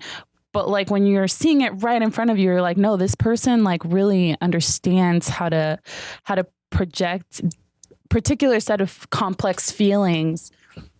And it was just like, it was like, I was like, this person's like insanely talented and I don't know what to do. Anyway, and then I met him and he was super sweet and super cool. And yeah. It's a good note to end on. So that's That was a it. good Yeah, those are our top 10 actors of 2018. We did it. Woo! Tune in tomorrow for our top 10 music artists of 2018. Same bat time, same bat place. Yes. Sure. Comment below. Let us know who your favorite actor of 2018 was, be it movie or TV. Yes, Or break those And like rules. and subscribe. I'll tell you what, or should have been break W. Dix. We'll have time. Or I'll tell you what, it should be Or Brian Tyree. why Henry. it's obviously Michael B. Jordan, the actor of Definitely. Or we won't Brian try to Tyree convince Henry. you that your No, opinions are wrong. here's the thing though. If you comment speak for below us, with Colin. your list or tell us, then we'll probably comment on it and discuss with you. Let's have a discussion in the comment section. Also, like, share, subscribe. And if you've made it through this entire podcast, congratulations. Thank you so much. If you made it through this entire podcast, it means you like us. So like us. To be honest, if you made it through this entire podcast, it means you're sitting here with us recording it. And Probably. you're not Colin. That's probably true. All right, guys. Have fun out there. All right, guys. Have We'll fun see you out later. there. Bye.